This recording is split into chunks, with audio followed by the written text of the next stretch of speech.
For context, my tribe, specifically the Kickapoo tribe, were spread out through Kansas, Oklahoma, Texas, and Mexico. I have family everywhere, but I live in Oklahoma. Our tribe still practices the traditional ceremonies. Basically, it's still old school. Outsiders are not welcome, and nobody writes anything down. We have several tribal members who don't even speak English or know anything about what's going on around the world. We don't really talk about stuff that I'm going to share with you. It's considered taboo. Honestly, if my family found out that I'm sharing this, they would most likely get very angry with me. I might ask about it someday, but the only one with more answers is most likely my dad. He doesn't really talk about taboo things like that, and it's hard to ask anything. So why am I sharing this? Well, I figure that as long as I don't give exact details, it will be fine. Some of the stuff I give out is actually public information, and it's not that hard to find out because we're not one of the bigger tribes within North America. I know some tribes here in America don't like sharing anything, but I always thought that if you don't share or pass down information or the stories or the practices, then how will our culture continue if it just dies out? Anyways, when I was young, there was a ceremony that had to take place in Mexico every year. All families essentially have to make a trip down there. Out of respect for my tribe, I won't include exactly what happens. All you need to know is that my grandma has a house down there that everybody goes to. There's a lot of us, more than the house can hold. It's actually kind of cheap to build over there. So my grandmother had a smaller house built on the same property. My family, my aunt's family, and my uncle's family were there. My grandmother is a superhero, so she is helping another group of family with their ceremony, since all the knowledge is verbally, and my mom was taking care of ours. The entire res in Mexico is located in the middle of nowhere, and once you get there, it's another 2 hours until you get to the actual property. You see, the land, or the res I should say, was granted to the Kickapoo at the Hacienda de Nacimiento, near the town of Musquis in the state of Coahuila in 1850. The hacienda occupied by the Mexican Kickapoo, and is called by them El Nacimiento de la Tribu Kickapoo, or in English meaning the birthplace of the Kickapoo tribe. The property contains around 17,000 acres of land sourced with water from the Rio Sabinas. It's really big, and there are mountains within walking distance. My grandmother's house are actually at the foot of one. And you guessed it, there are no good stories that involve those mountains. They're considered a taboo place. We don't even go up there except to go hunting. A ceremony must be done for your protection if you do decide to go. So I was maybe 8 or 9 at the time. My aunt lives in Texas, and my sisters and I don't get to see our cousins very often. So these trips were the closest thing we had a family vacation, even though they were nothing but long work days. There's no electricity there. As someone who grew up pretty close to Oklahoma City, I sometimes forget how dark it can be when there are no cities nearby. No cars on the road. Just finding the 2 small houses on property can be difficult if no one has any fires going. There is a window in each room that is barred, and all the doors are made of steel. It's not pretty, but it's necessary since no one lives in these houses most of the time. The new house is different. The windows are still barred, but they can open. The old house windows are just solid glass. My sisters and I were playing with my cousin E and M in the new house. M is almost the same age as me, and E is 2 years younger. It was well after sundown, and the headlights on my uncle's truck was the only light. It was getting late, and I say we, but really just the parents, had a long day of work the next day, so everyone started moving for lights out. My family was in the old house, so me and my siblings headed to the room, and that's when it happened. I woke up to screaming. So did everyone else. You would think I would have been panicked, but no. I was a kid who was just woken up by what was clearly E screaming at the new house. I wanted to yell at him to shut up.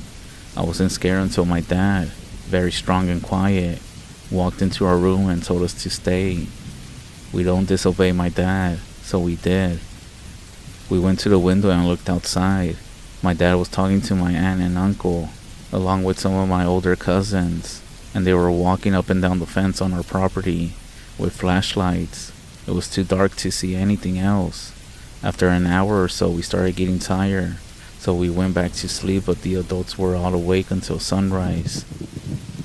I ended up tracking E and M down to try to find out what happened. E wouldn't talk about it, and M didn't know. He said E saw something through the window, and we all got a little creeped out. On the last day, I asked my cousin G, was one of the cousins who was walking up and down the fence that night, and as a kid, he was something of a hero to me. He was a genuine tall muscle badass native with a death stare and everything. He ended up telling me when my sisters weren't around. Apparently, it was hot in the new house, so my cousins had opened all the windows.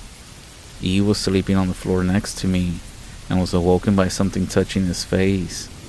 An old, pale, naked woman was sticking her head through the bars and was looking down at him. Her hair was long and gray, and it's actually what ended up waking him up. He said she was smiling. Being even younger than me, he screamed and screamed until everyone came. After that, they looked around but never found anything. I was creeped out, but was pretty sure that he was just having a bad dream. So here I am years later. I haven't gone back to Mexico or Texas in a long time. To be honest, I'm not really involved in the traditional part of my tribe anymore. My sisters have kind of taken over now. I still help whenever I can, but I do have a pretty busy job. Just out of curiosity, I called my mom to ask about it. Surely I wasn't the only one who had thought that he was just having a bad dream. Why was everyone taking him so serious? I really wish I wouldn't have gone asking, because now I have this feeling in my stomach when I think about it. My mom told me this wasn't the first time the old woman has been seen, and G was wrong. They found some footprints going from the window to the fence headed towards the mountains.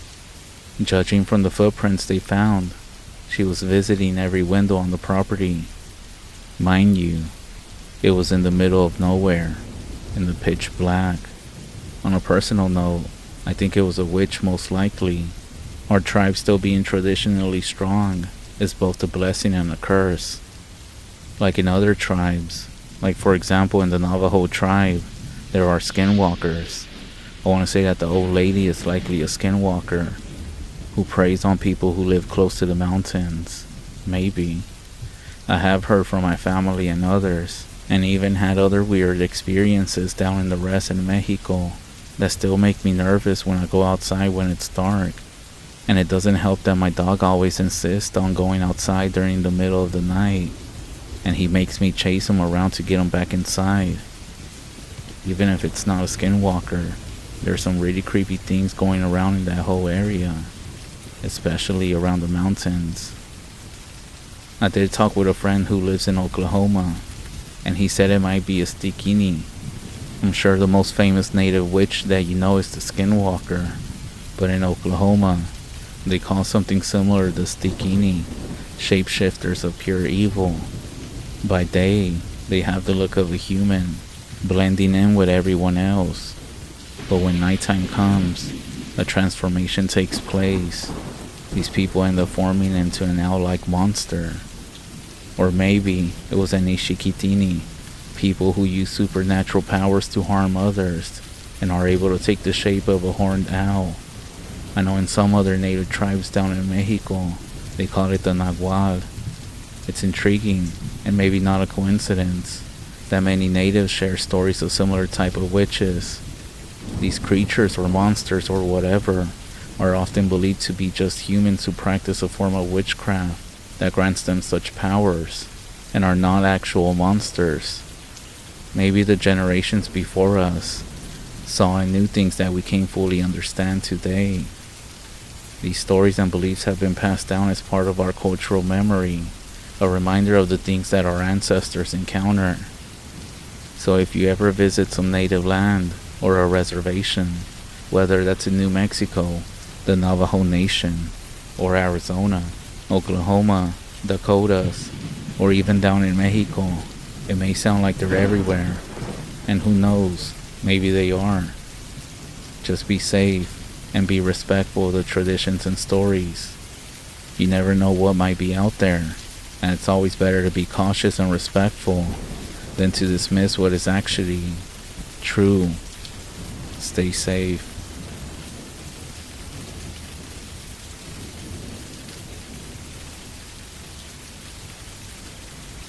I used to live in the outbacks in Kentucky.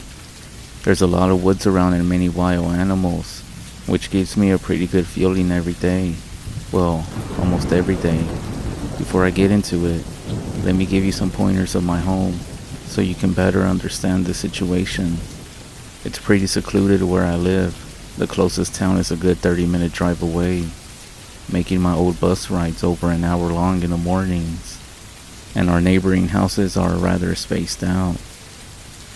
The land is pretty nice considering we built the house ourselves.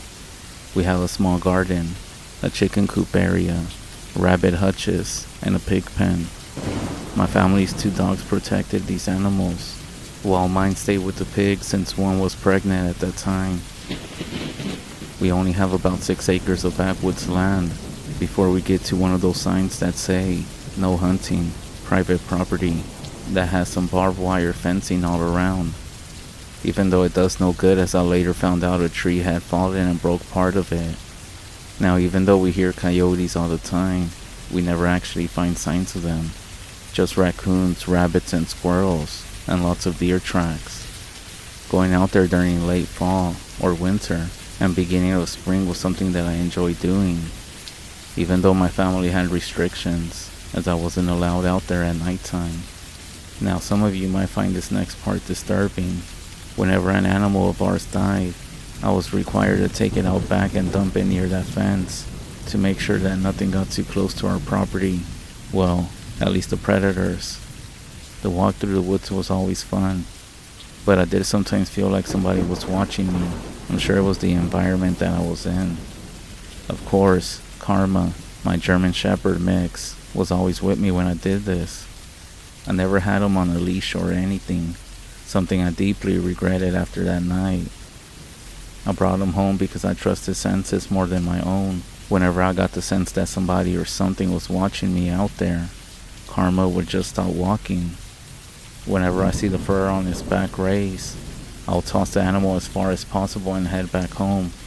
Call me scared or anything, but I'd rather be careful.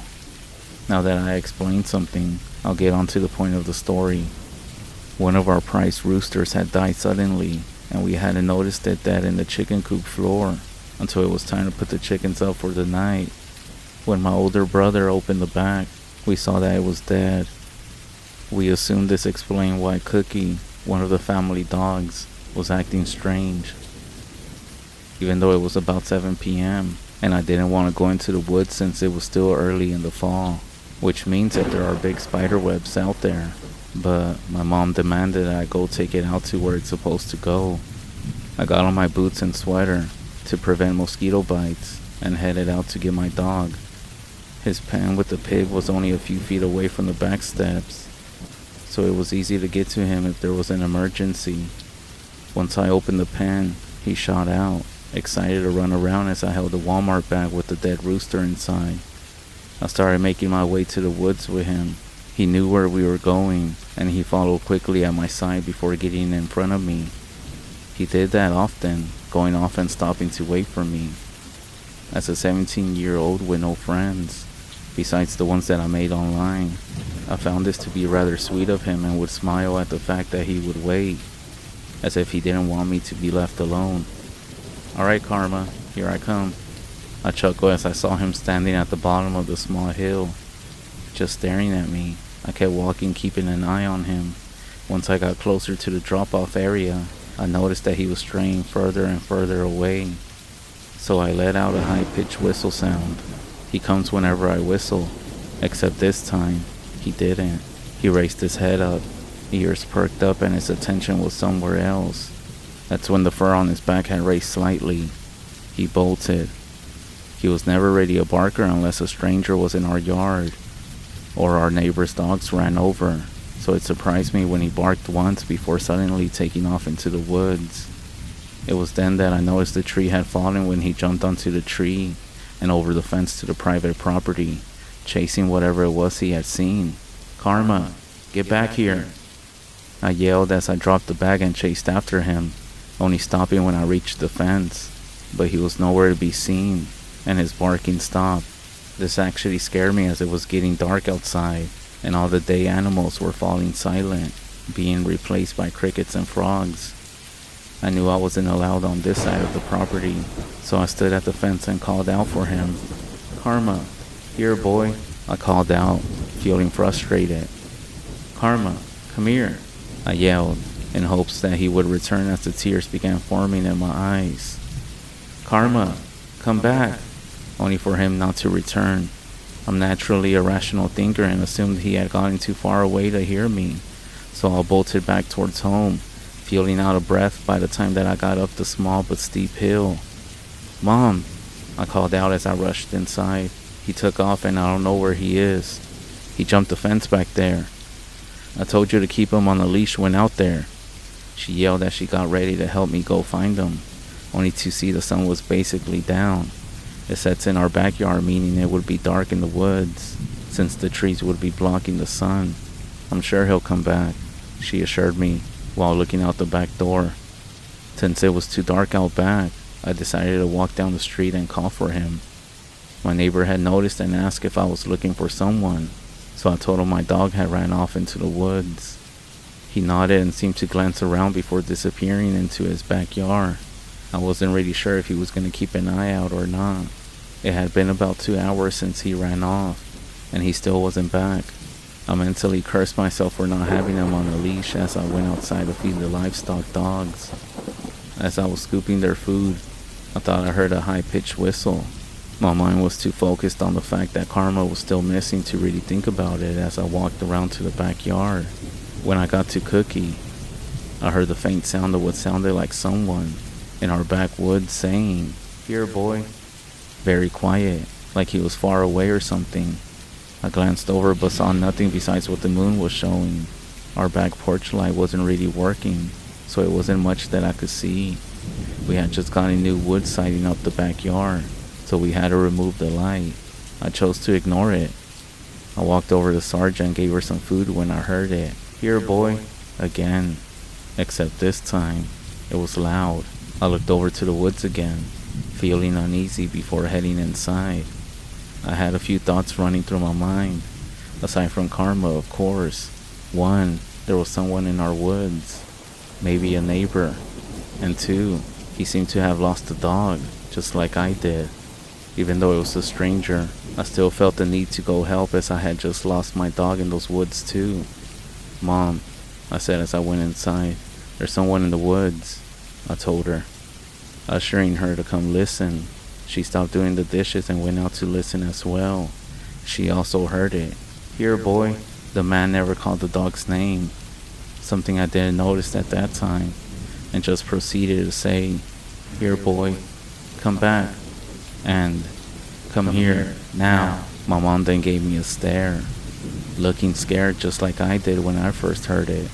"I think we should go help," I said as I grabbed my Winchester BB gun. The actual guns were in the locker that I had no access to, so I figured that this would have to do. "Should we?" she had asked, before we heard a dog. My heart lifted as I hoped it was Karma, but it was a hound dog it sounded like, and it was getting further away. My mom's instincts seemed to kick in as she went out there with me. We both knew the dangers of the woods at night, and she began calling out for the dog.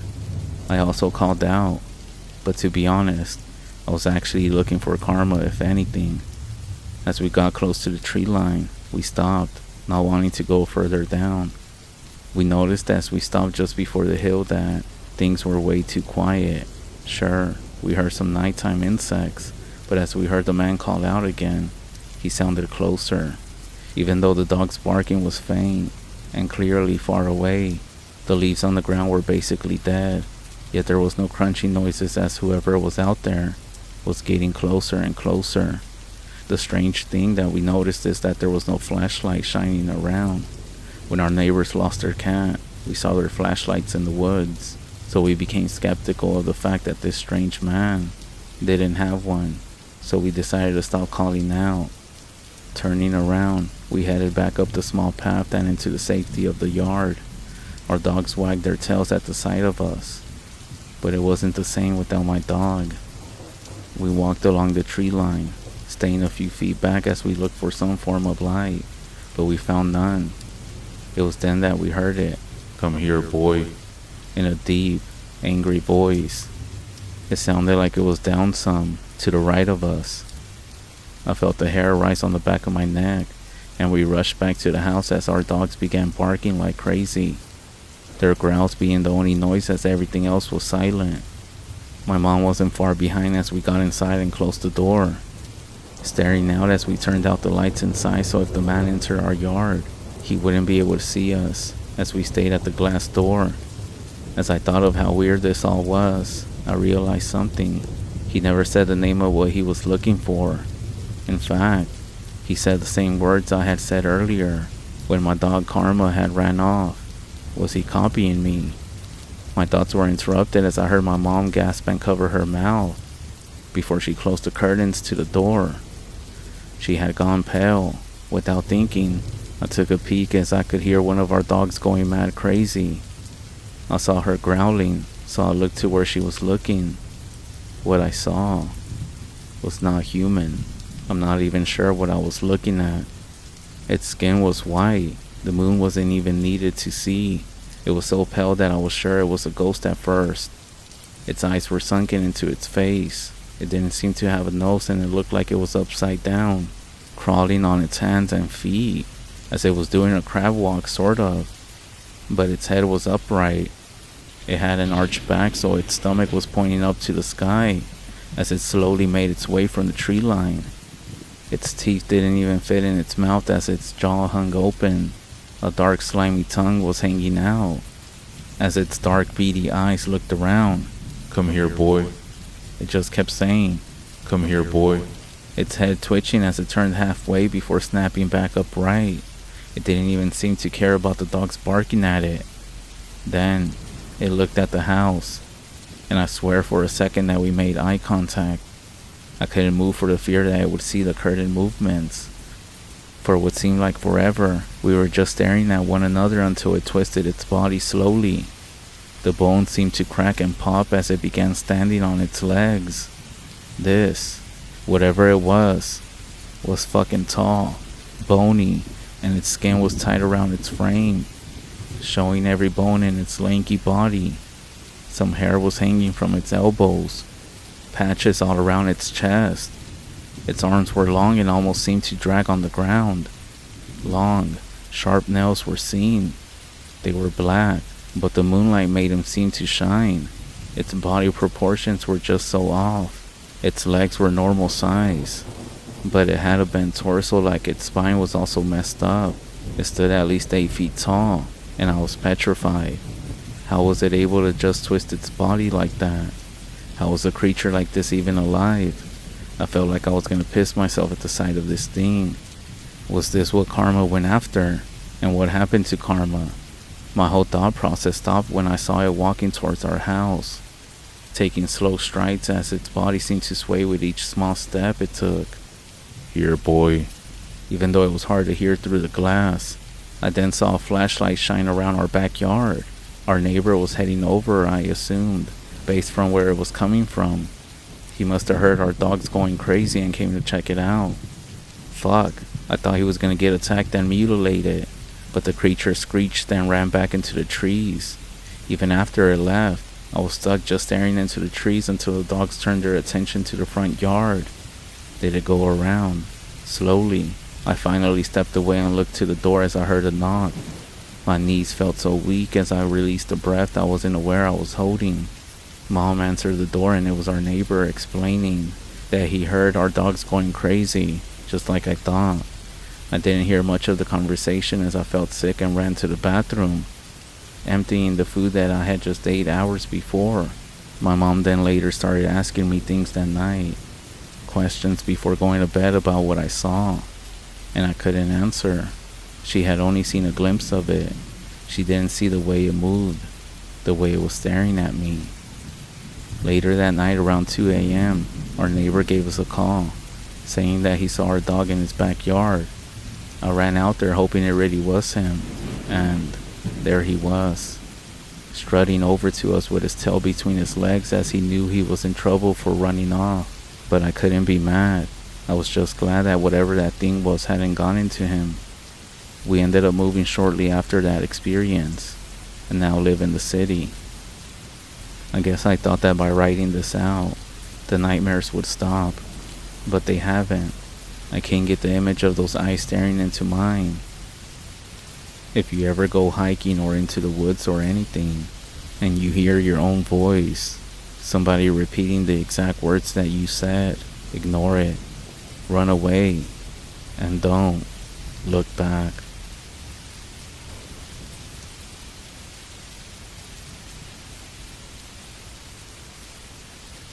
I kept telling myself it was over when the hinges on the door snapped with the banging. The wood splintered, and with it the wooden door collapsed against the floor. The small screws that held it in place echoed while they rolled down the floor, matching the beating of my heart as it wanted to spring out of my chest. I was stuck in my summer cabin during the winter, snowed in because I was too stupid to leave before the storms came. The Forest Service announced that it was time to leave about 2 weeks ago, because apparently my cabin is located on the top of some mountains that get too much snow during the winter. I always leave on time when the Forest Service announces a closure, but I thought it would be fun to try and stay here over the winter.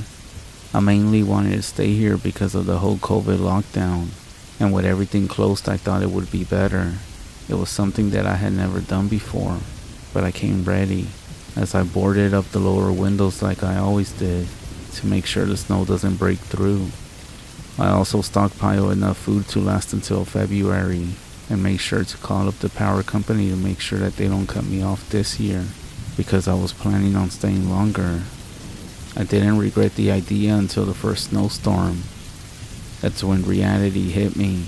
There was no leaving until the snow melted away, and this was only going to grow as it was too cold for it to melt, and there were many more snowstorms coming my way.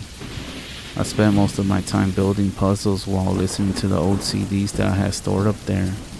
The memories of seeing my wife and children's smiling faces, sitting at this exact table from times long gone, actually brightened up my mood for a moment, but it was short as I wished they were here with me, especially my wife who had died 4 years ago. As I was thinking about her, I heard some scratching coming from the back wall, wondering if an animal was trying to get in. I opened the front door and yelled to scare it off. I then heard the scratching stop, and with a smile, I slowly began to close the door before I heard whispering. It was faint, but it was coming closer. Standing there, I was wondering what was making that sound, and remember I had my CD player on, and that must have been what I heard. So I brushed it off and returned back to working on the puzzle after grabbing a drink from the fridge.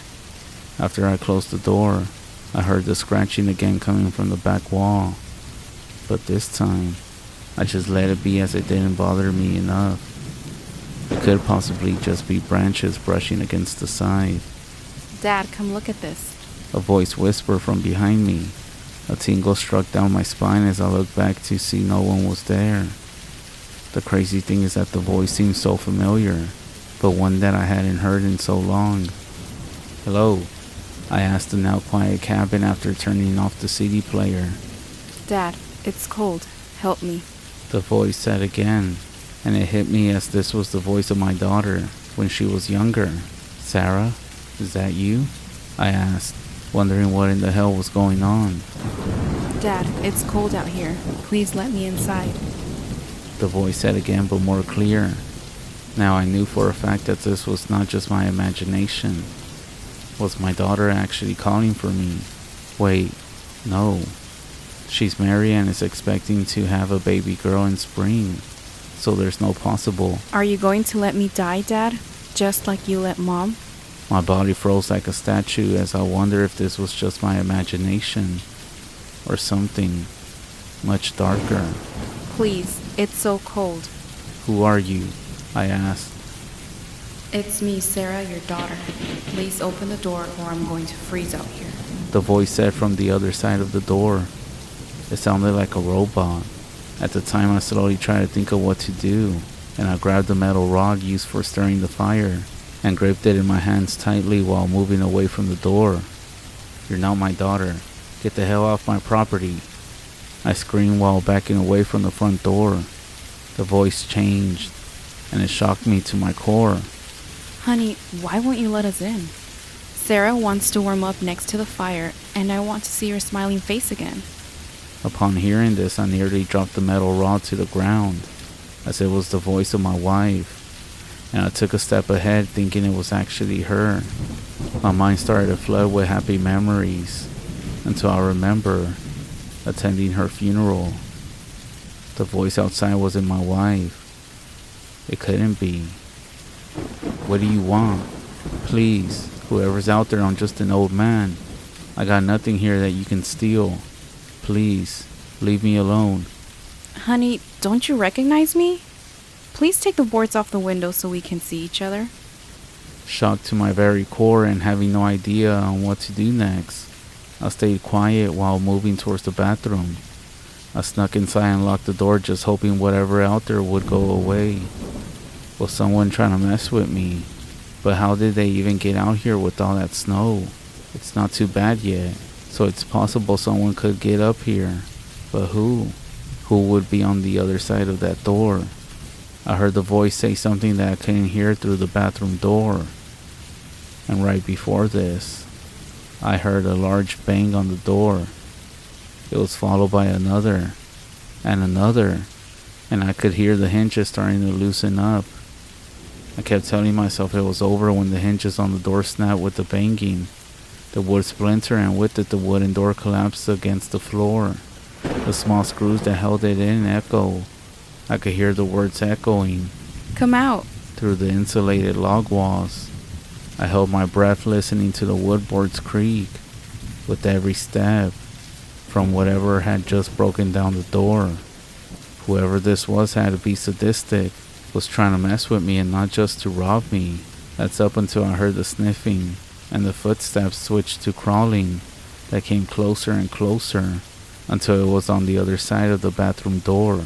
"I smell you," the voice said deeply. Chills ran up and down my body while I was gripping the metal rod, getting ready for the door to be broken down just like the front door was. So I sat there waiting to fight for my life, when I heard a voice call for me saying, "Mr. Miller, are you there? I heard you were planning on staying over the winter, and I'm sorry but you're not allowed to. Are you in there? What happened to your door?" I didn't know what to do. Should I warn whoever was out there? Or was it just another trick of whatever this thing is? I took a deep breath and knew I couldn't just stay where I was.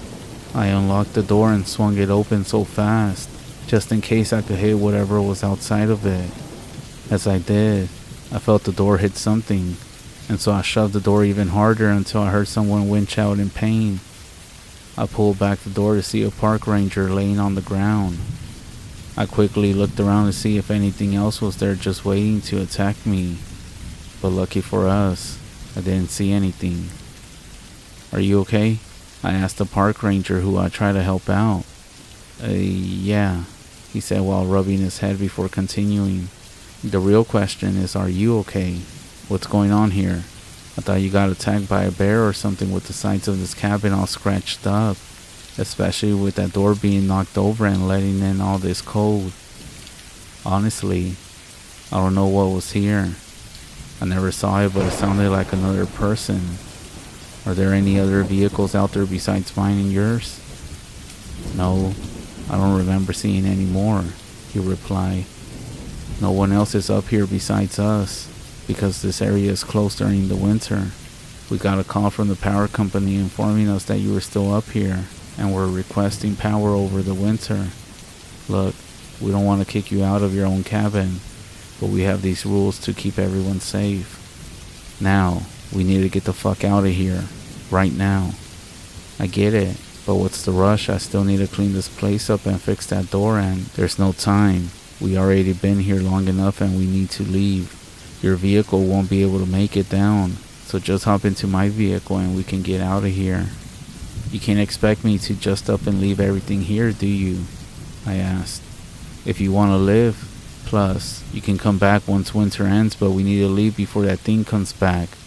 Wait, are you talking about that thing that knocked down my door? You know about it. What is it? The park ranger looked at me and just shook his head, while his eyes opened, and said, all you need to know is that we need to get the fuck out of here. He then grabbed my arm and pulled me towards the front door. While we were leaving, I could hear scratching coming from the back wall again. I ignored it as we ran out and hopped into his Jeep.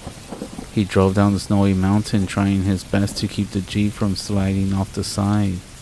While he drove, I started to ask him, so what was that thing that broke down my door? And don't try to sugarcoat it at all, or tell me it was a bear, because there ain't no bear that can mimic a human voice like that. The ranger sighed before saying, I guess you already know enough that it won't make a difference if I told you what we already know. But to be honest, we're just as confused as you are on what that thing is. We've been trying to figure it out over the years, but every time we leave people in this area over the winter to investigate, they all go missing, and there's no explanation of who or what did it. Really? So I'm not losing my mind at all. What else do you know about it? Nothing more than what I already said. Besides, the fact that this thing only seems to come out during the winter. That's the main reason we have the rule for all the people who own cabins in this area, that they're not allowed to stay here during the winter like you. We blame it on the snow and the cold winters. And that's the reason they can't come up to their cabins all year long. And don't get me wrong, both of those things are good reasons. It's just that the main reason is because of that thing. We have no idea on how to deal with it. So we've been following these rules since the 1950s, when somebody first saw it. Upon hearing this, I sat there motionless, not knowing if this guy was trying to mess with me, simply because I never actually saw this creature. And what if it was him the whole time? Plus, when I opened the bathroom door, I hit the guy. And that's exactly where that creature was just moments before. I kept wondering this until I started to hear a faint scratching coming from the back of the Jeep.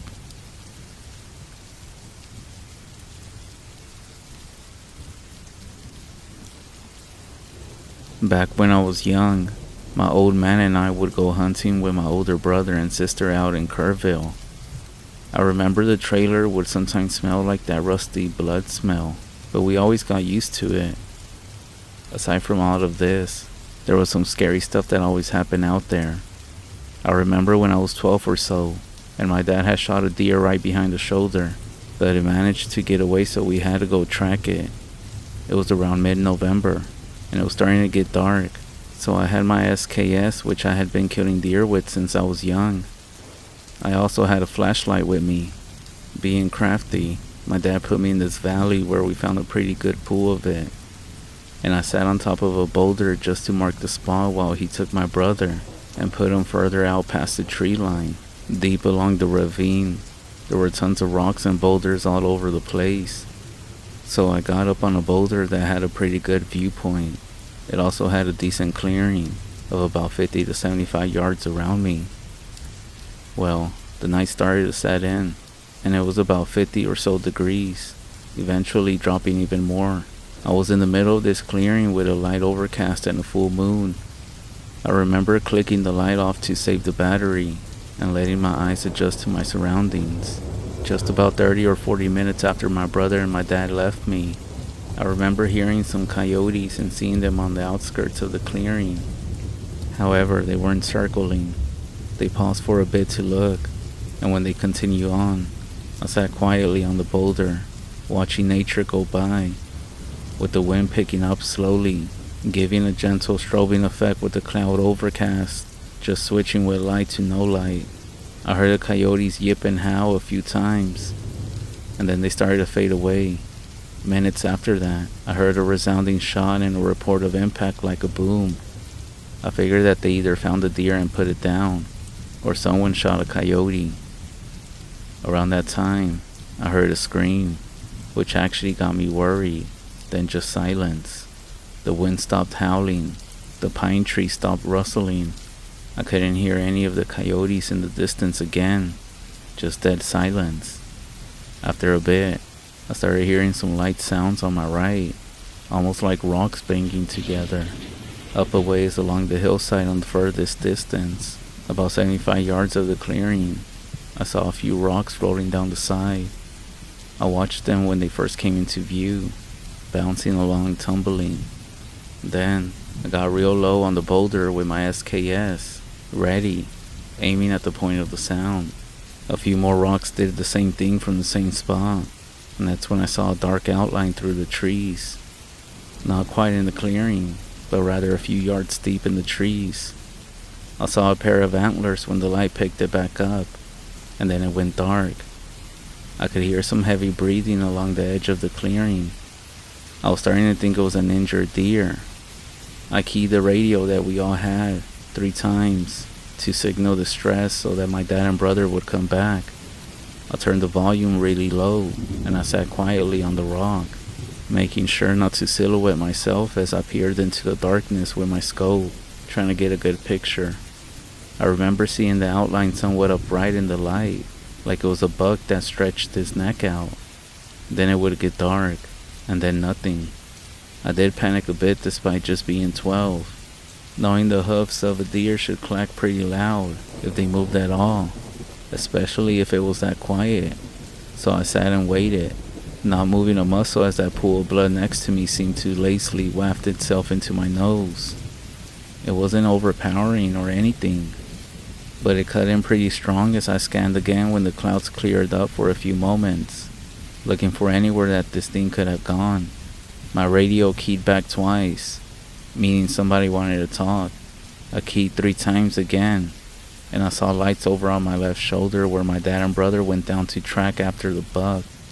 Still a few hundred yards or so off in the distance, I sat there alone, jittering quietly in the cold, with a lingering hope that my dad and brother would catch up. The light went out again, and I could hear those rocks rolling just a bit from a spot just a little further up the hill, but a few yards closer. The rocks rode into vision when the cloud passed, and I looked up. I could see a dark figure again with some antlers, 60-something yards away, with a few trees in between. Knowing where my brother and dad were, I leveled out the rifle and I started to wait for a clear shot. I stepped out, and I was a hair away from the trigger falling when it went dark. So I waited patiently for the moon to come out again. When it did, whatever was out there had disappeared. It didn't take much sense considering that it was behind a few trees with some considerable openings to each side. I scanned again in the same direction when the wind picked back up and the tree started to move, with the hillside coming alive again. I heard the footsteps of my family behind me, around 90 yards out, and I slowly crept off the boulder to go meet them, keeping that rifle close to me the whole time. When we met, my brother started giving me crap about how I was screaming and crying about being all alone. When I told them that I hadn't made a sound, they raised their eyebrows and started claiming that I was full of BS. I asked about the shot that I heard, and apparently it was a ways off in the next property over. Since we were on the property line, they found a pretty good blood trail that left the original spot of where I was in just about a straight line all the way to some crushed brush and about 400 yards out. Having this deer bleed that much this whole time was somewhat unreal. Then, after the trail ended, they moved around a few thousand yards or so just to scan the area where they heard the shot, and it sounded like it was over the low fenced line. I told them about seeing what I could describe as a deer, except that it left without me getting a good look at it. We hiked back up the hill in a staggered column, with my brother picking up the rear with his firearm, and with my dad leading. We made our way back to the truck. When we got there, my brother Cody and I hopped in the bed of the truck, with him overlooking the cabin and me looking over the tailgates, and we started our way down a pretty long trail to the camp house. After a mile or so, we had to take a detour through the brush because a few trees had collapsed on the trail, so we started going around through some clearings in the Dodge. Just before we got back onto the trail, it got real tight with the trees, and we had to get ahead and walk in front of the truck to make sure it could fit. After getting everything cleared out, we assumed the same spots on the truck, and just when we're about to get back to the road, that's when I spotted another pair of different antlers nestled between the brush. At that moment, I hollered to my dad, who was with his windows rolled down. He took out his 1911 at the center console and blasted a buck between the eyes with a 230 GRHST. It turns out that this was the deer he was looking for, but it ended up a few miles down the path with a hard shot, which is pretty impossible. It looked like it had a good gouge on it, just a bit between the point of impact on the ribs, like it had fallen on punchy sticks or something. There was no blood trail anywhere near, just that deer standing between two bushes by itself. We did load it up in the back of the truck, and I sat on top of it with my SKS pointed at its head for the rest of the night. Everything went according to plan after that. We ended up skinning the deer up and iced the meat. However, over the next 8 years or so, my brother and I would still hear some screams on our hunting trips at night. There shouldn't be any people around for the next 10 or so miles. I forgot to mention that there are all kinds of burial grounds and stuff like that on the land. We found many piles of old arrowheads, Victorian era utensils, and some old burned down houses that had been there since the settlement of Texas. I told my sister about what happened, with her being the oldest of all of us, and she started joking about it being a Wendigo, as the Native Americans would call it. I think she was just teasing me though, but I'm not so sure it's a joke out there. But yeah, that's pretty much it. I never did have another encounter like that, but there were always certain things on that land that would creep me the fuck out. We would find an old stone building with just piles of skulls of animals stacked to the ceiling, filling the room up. So if you ever visit Texas, be mindful of the roads that you come across. Or if you're familiar with Texas, then you know that there are some country roads that go on for hours with nothing in sight. There are some lands that contain some things that are creepy and evil.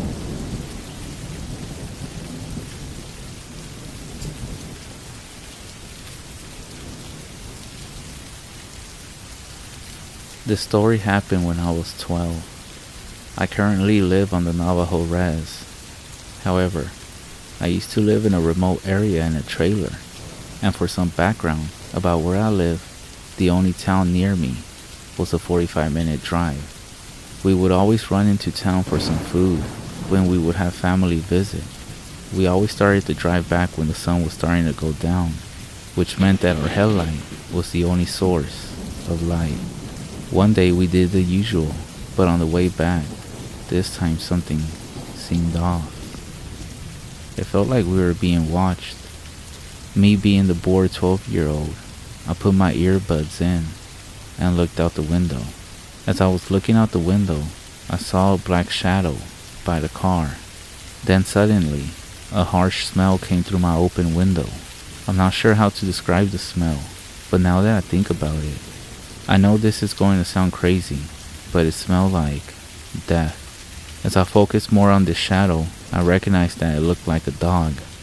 I then hurried and closed my windows with a sense of fear and panic, tears forming in my eyes knowing that we were being followed by a skinwalker. I told my mom, who soon pressed the gas, since she also smelled the bad stench as well. This thing was following us, and after a few seconds, the figure and the smell disappeared. Thinking that we were finally safe, we arrived home. When we got off the vehicle, the smell suddenly came back. Then, we heard rustling in the woods beside our home. We then rushed inside, and in the midst of all this, our dog started to bark and growl. We finally made it inside, shut the doors, shut the blinds, the curtains, and my mom said a prayer. At this point I was so scared that I started to cry as we put the groceries away, ignoring what was outside. Out of the whole chaos and everything going on, I didn't even realize the smell was gone. A few hours passed and everything seemed to go back to normal.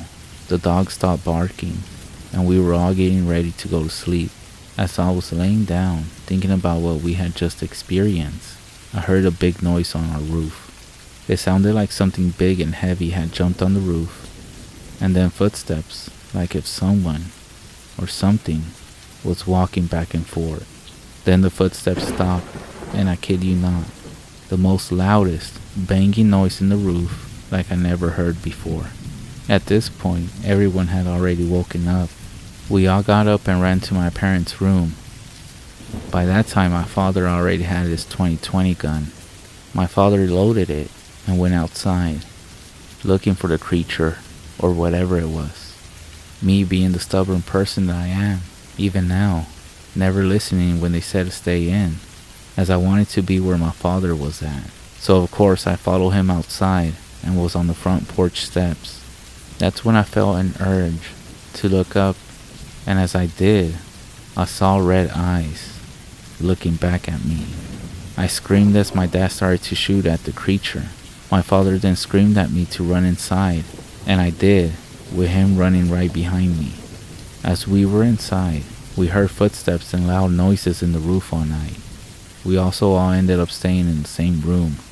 I'm not sure what else happened that night, as I remember waking up the next day, and we found one of my dogs dead, and footprints in the dirt that seemed to turn from a cow to a human as you follow the footsteps. And from that point forward, I never went against what my parents tell me again.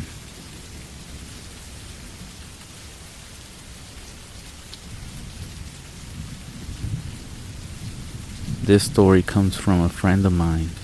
It's a true experience. He told me this, and I simply have to tell it. My friend is a Native American. He's part of a tribe who settled the Pacific Northwest coast. He's quite the character. For one, he is 6'10" and has the blackest eyes you could imagine. He always has this frowning face going on, which makes him even more intimidating. But he's everything but a bad guy. In fact, he is the most gentle of all giants.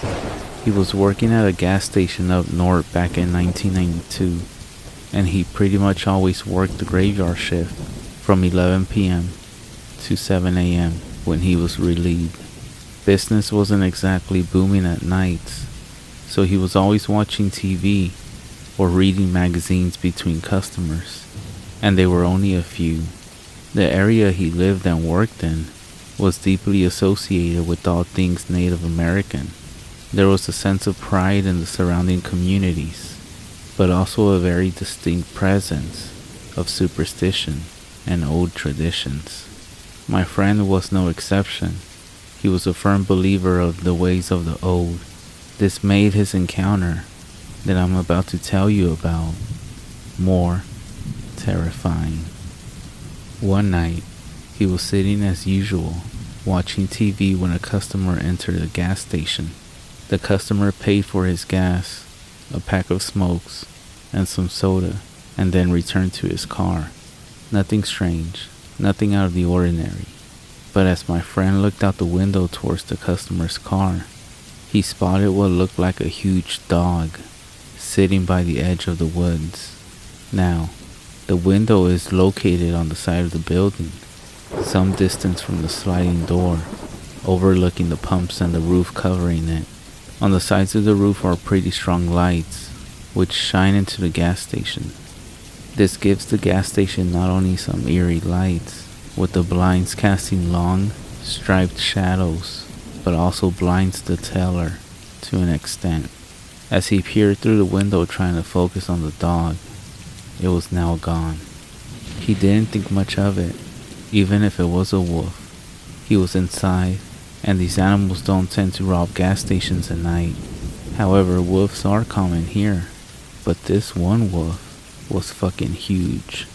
He brushed it off and returned to his mindless watching of the TV. A couple of hours go by and not a single customer has entered since the last one. He was just about to refill some condiments when he heard a loud noise coming from the back.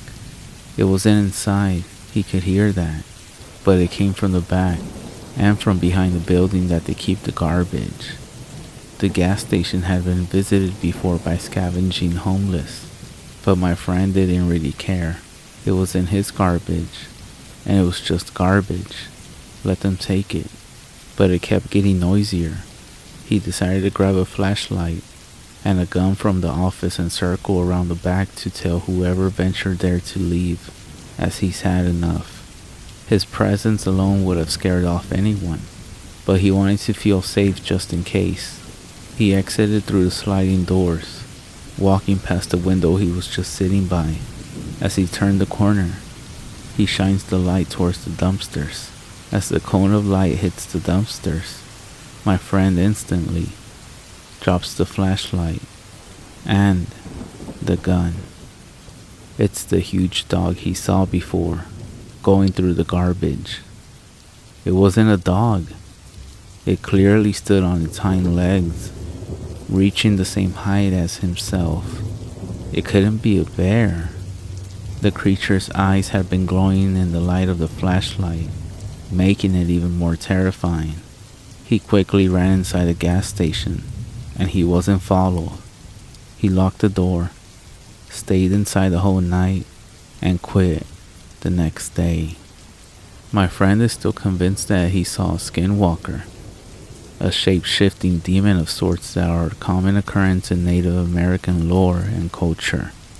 I do apologize for the absence of blood, but believe me, this is a really creepy, true story.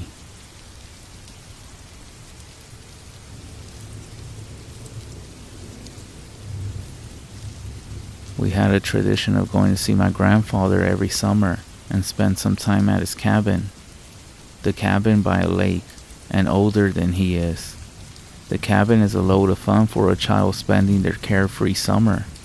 The one thing I disliked about the cabin was there was no indoor washroom. A shower was set up outside. An outhouse a few steps off into the woods was the worst thing about the cabin. I hated using that thing. Bugs always took over the inside, and I had a fear of something reaching up to grab me if I sat down. We begged my grandfather to get indoor plumbing. He only got a tub hooked up, but his water heater could only handle so much, so we were banned from using it in the summer. The place was just barely held together. It would be cheaper to buy a new cabin than to renovate it, but we still went every year, always forgetting the negatives, until we finally arrived. Even my father complained about the outhouse, and he never really complained about anything. My grandfather also had a rack of hunting rifles and one shotgun. He told all of us to never touch them, and to respect the weapons. He left the cabinet they were inside locked, his guns unloaded, and the ammo hidden somewhere in the cabin. He took no chances with the guns around a bunch of kids. He always said he would whoop some ass if he ever saw us touching them, and told us it was because he loved us and didn't want an accident to happen. I asked why he kept the guns. I didn't see him using them very often aside from shooting a deer or two. I would see him go off into the woods while we swam with a rifle on his shoulder, but he normally never came back with some animal he shot. I don't think he would kill something to waste, leaving it behind. Or did I think he was a bad shot? He may walk slowly, but his eyesight was better than ours. He always knew what might be going on.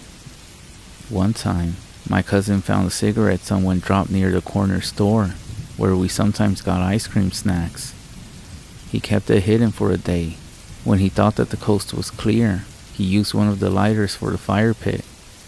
He didn't even take a drag before our grandfather came out yelling at him, scaring us all to death.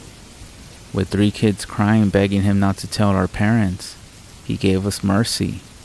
As long as we cleaned the boat we've been putting off all weekend. Overall, my grandfather was a scary man.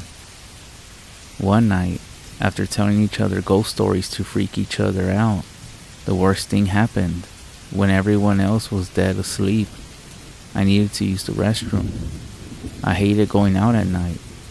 It might be only a few steps, and yet it felt like a mile walk. Things croaked off in the woods, which were perfectly normal noises for a forest. When you're a kid, full of ghost stories and listening to these things, those noises turned into killers and ghosts waiting to scoop you up. I went through the cabin to the back door, knowing that I couldn't hold it until morning. There was a flashlight by the door. I turned it on only to have it flicker off. It was the kid's job to make sure the flashlight had new batteries. Sometimes we switched them to out the good ones in the shared Game Boy for a few more hours of playtime. It finally came back to bite us. However, since the full moon was out, I had taken the path 100 times before, so I went on without the flashlight. I feared what my grandfather would do if I woke him up trying to find new batteries. Slipping on my shoes, I went off in the backyard and down the short path to use the washroom. I heard a noise, and I looked over my shoulder and walked faster, fearing what might be looking at me in the dark. That was a mistake. Going without a flashlight and not paying attention to where I was going could have killed me that night. The longer I walked, the more afraid I was. It should not take this long to get to the outhouse. Another crack of a twig made me jump. I could no longer hold it and needed to step off the path to do my business and carry on. I hated going to the washroom out in the woods. At least it was quick, and I was back on the path towards the cabin. But was I? Nothing looked right. The trail appeared too overgrown. I didn't understand how I had gone so far off the path. In my mind, I went the right way the entire time, and I only got lost when I stepped aside. Fear nearly froze me to the spot, forcing my body to move. I started going down where I thought I had came from, praying to find the path again. At this point, I called out for someone to come and get me. A sound came, and I shut my mouth. Heart beating so fast that it hurt. I looked around trying to see what was stalking a poor scared kid in the dark. Something flew at me. Wings flapping and a screeching cry made me snap. That's when I ran, screaming, trying to get away from whatever this thing was.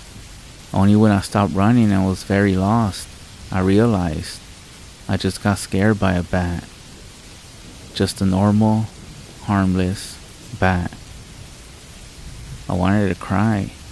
Unless someone noticed I wasn't in my sleeping bag when they woke up to go to the bathroom as well. No one would know I was missing until morning. How long would it take until someone did notice? I skipped breakfast pretty often. They might even assume I was just sleeping in.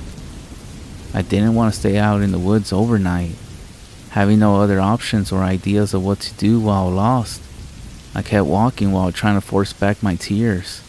I had forgot it was best to stay in one spot while being lost in the woods. Just going deeper in them wasn't the best idea. I felt cold, scared, and was getting bit by bugs. My heart almost broke over the idea of being out there forever, starving to death, and no one ever knowing what happened. Thinking back to the books I needed to read in school, I wonder if I could live out in the woods until they found me. If I find clean water and could figure out how to make a fire, I might be able to. The issue being, I never actually started a fire without a lighter. I tried with sticks, but it always took too long, and we always gave up.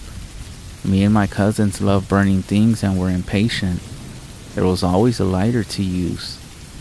I wanted to try and find the cabin until the sun rose. If I still was in the woods by tomorrow night, I would buckle down to figure out how to make fire. Wait, wouldn't someone smell the smoke and find me sooner? Or would I burn the entire forest down? Getting motivated, I started to look for a clearing that I could use for a fire pit. It took a while, but I found a spot where the ground looked to be mostly dirt. It took longer to find a stone I could use to start digging out a hole in the dirt for my fire pit. My hands cold and the rock cut into my fingers a few times. Then I needed to find the right sticks to get the fire started, and then finally get enough wood to keep it going if I did get one started. I didn't go out of sight of the clearing as I collected what I needed. Exhausted by the time I thought I was ready, my pit was filled with dry leaves and small sticks.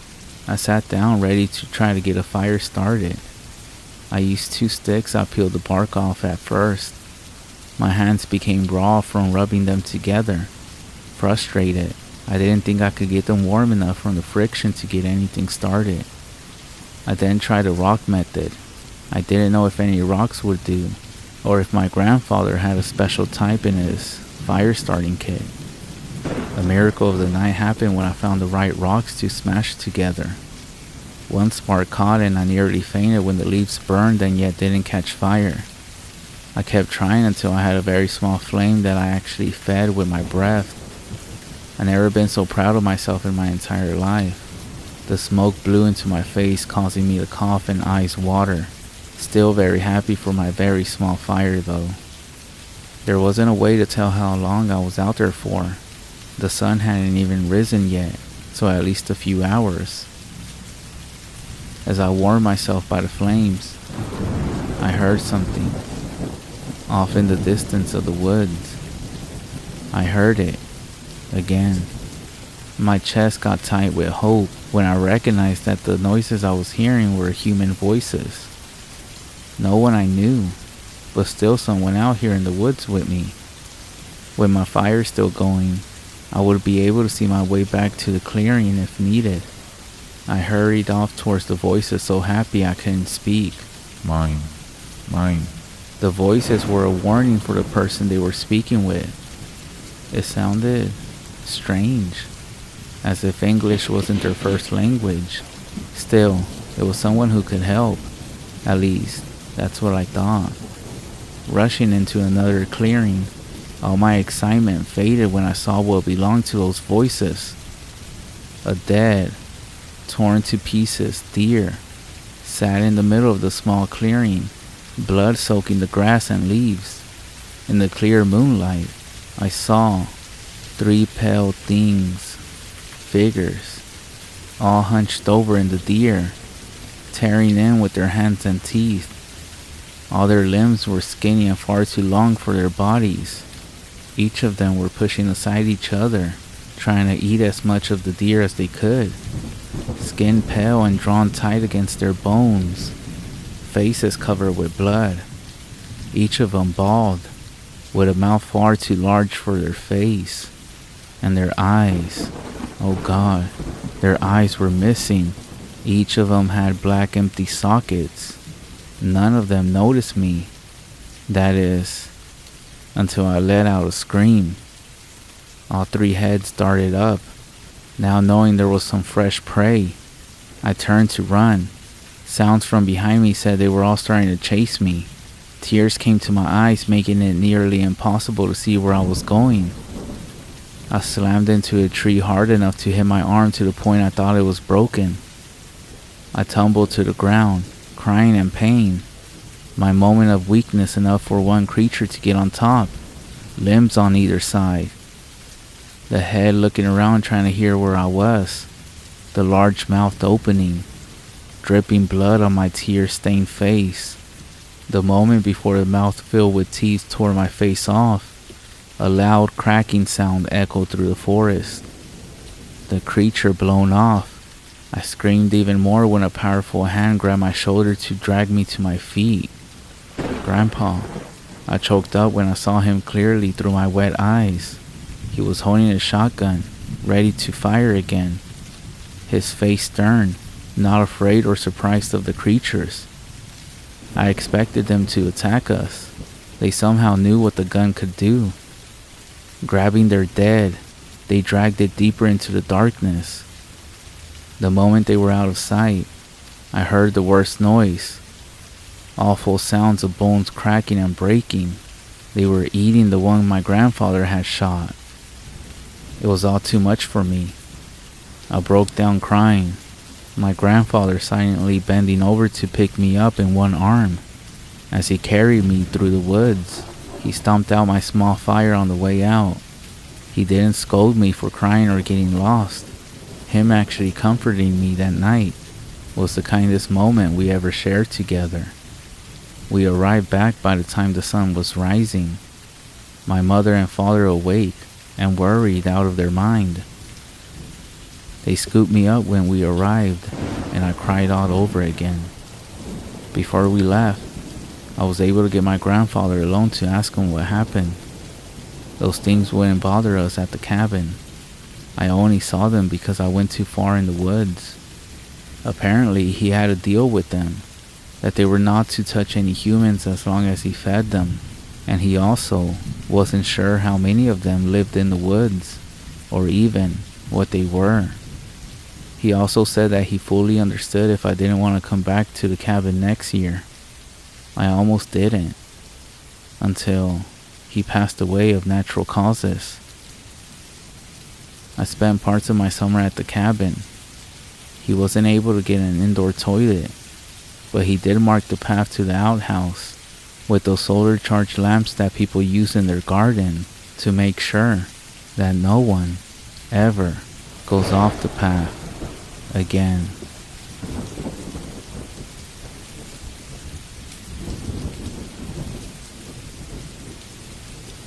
When we first moved into my grandpa's old cabin, I had a few obvious reasons to be afraid. First of all, I was 12 years old. Second, we moved in because our old house had burned down while we were away on vacation. And finally, my grandpa was a sick, old man. Not in the sense that he had some sort of illness. Well, I suppose he did. But that illness is what ended up killing him, giving us that forsaken cabin. But in the sense that he was batshit insane. When I was younger, my grandfather would tell me horrible stories about the cabin he lived in and the woods around it. He would tell me stories of the natives who lived in the forest, something about them being cursed by God for worshipping false gods, being turned into the trees themselves, if you look closely, while not looking at all. My sadistic grandpa would say that you can still see the trees move, and if you listen carefully, you could even hear them singing their worship for their false gods. I, of course, assumed he was just crazy and was trying to scare me from wandering off in the woods, and possibly also to motivate me to go to church. But still, since I was 8 freaking years old and all, I would sometimes see a branch twitch in the wind, or hear the faint noise of a distant animal, and I would worry it was one of the natives that my grandpa would go crazy over. But of course, the stories didn't finish there. Not only was this cabin the original home to a clan of witches, but also home to a cannibal and at least 2 serial killers, and a family that used to worship the devil.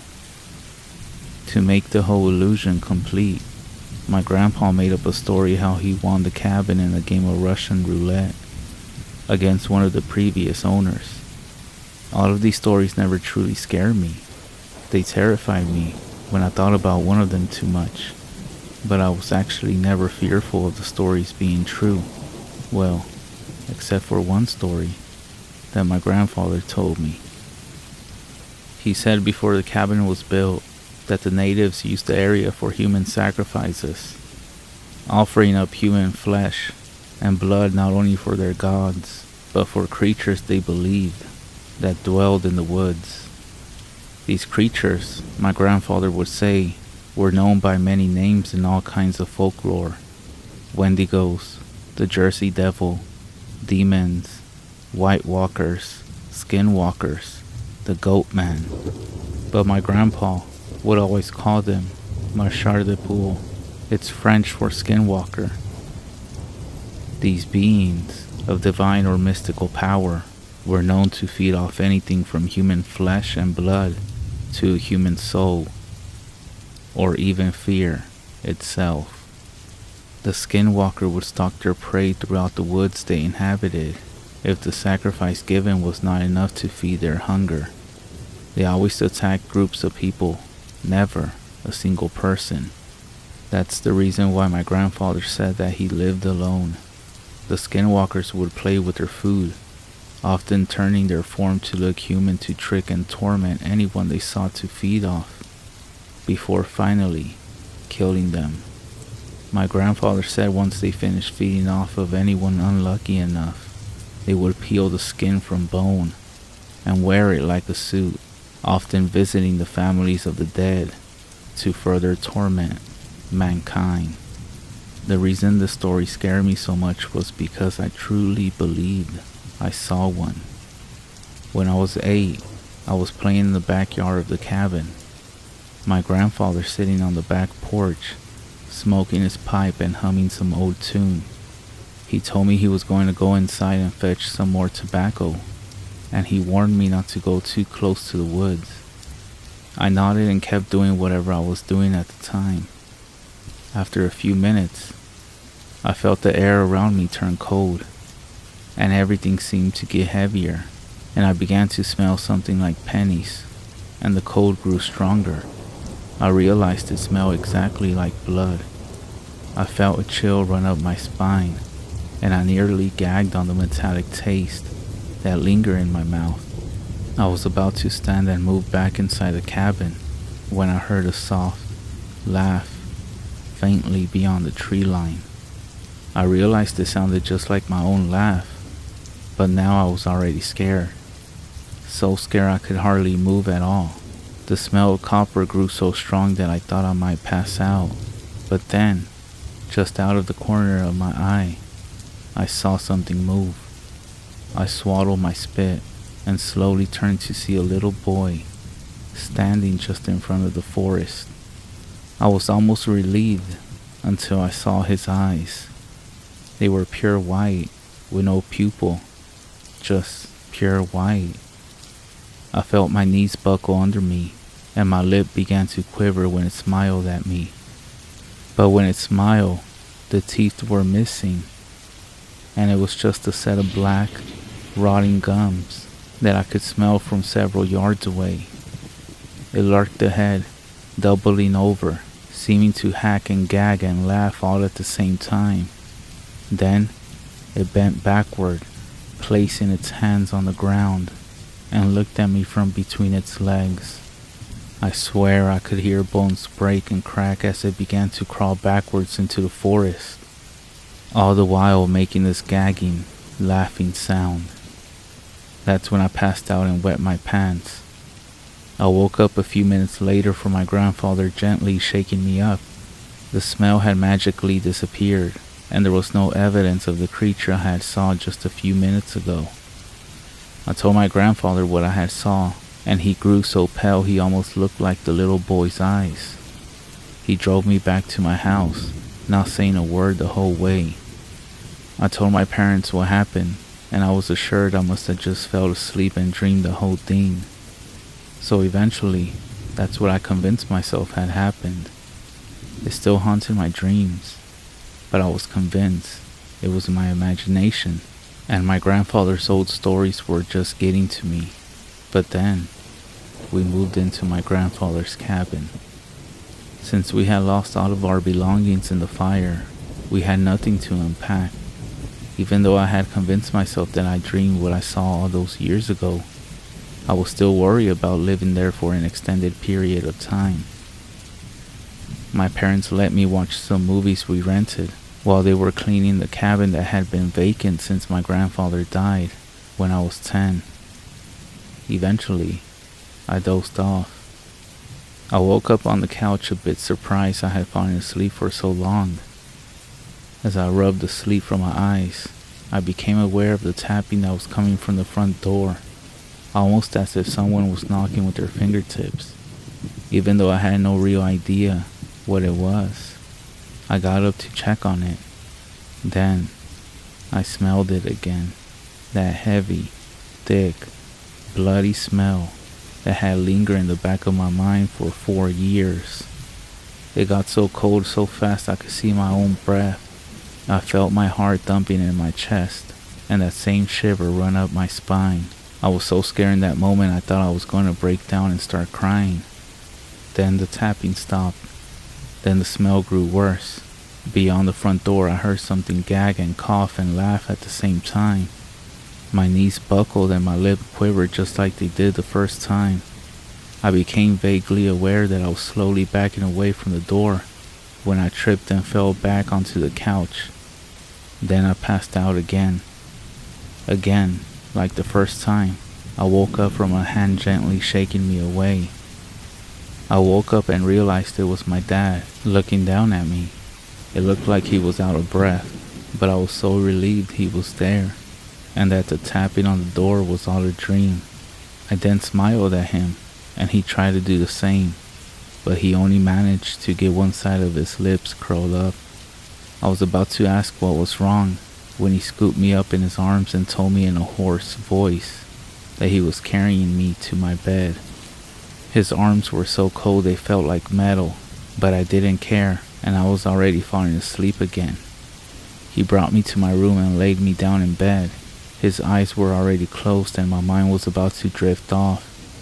He leaned down and I felt his cold breath on my ear as my mind shut down and he pulled away, and just before I fell back into sweet sleep, I heard my dad begin to cough. A few hours passed and I woke up again.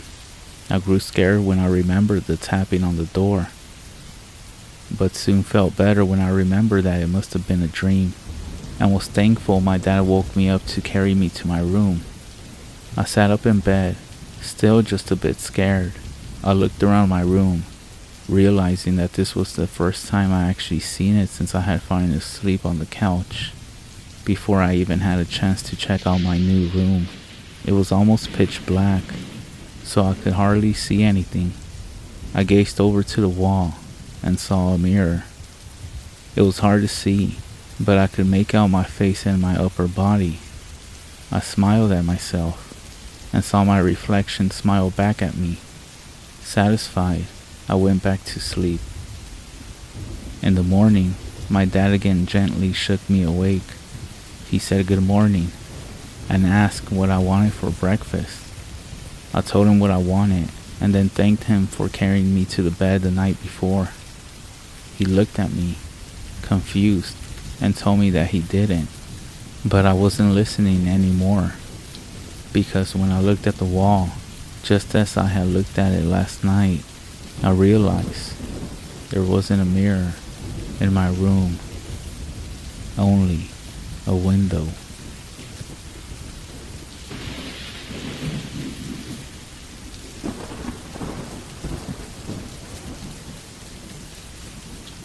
This happened about a week and a half ago. I live in Washington State. I'm a 14-year-old male. I'm homeschooled, so I don't leave the house much, and I live with my mom and my dad. It was March 7, 2022, at about 12 a.m. I was just listening to an old Jenna Marbles and Julian podcast from like 3 years ago and playing some video games. I was kind of tired, and I had just finished eating a snack, so I went to go brush my teeth and wash my face. I did all my business in the bathroom and came back to my room. When I opened the door, my cat was up in his cat tower, which is right next to my window, and his back was arched up. His hair on his back was all up, and he was hissing, which I had never heard him do. I look out the window, and standing there is my dad. This gave me a relief for a second, until I realized it wasn't my dad. It was taller than my dad, and its smile was weirdly big. My dad never just smiles at me, and he's never came up to my window before. What the fuck is that? I said as I ran out my room, crying and shaking, obviously, because I never seen anything like that before. I went to my mom, who was sleeping on the couch, and I shook her awake. I told her to go check if my dad was in the bedroom, and she asked why, and I told her I would tell her after she checked, and indeed, he was sleeping in the bedroom. I told her what happened and she sort of believed me, but sort of didn't. So she went into my room and checked out my window. Whatever it was gone. She checked all the other windows and doors, and nothing was there. She even grabbed my cat, and we slept on the couch that night, all together. Today was the first day I was able to go back into my room, March 17th, and I still haven't told my dad about it. I have no idea what it was that I saw, but the only thing I can think of is that it was a skinwalker. Anyway, I don't think I'll ever be able to forget this, and I'm still terrified that I'm gonna end up seeing it again. It's crazy. I looked behind my shoulder like 10 times while writing this. What the fuck?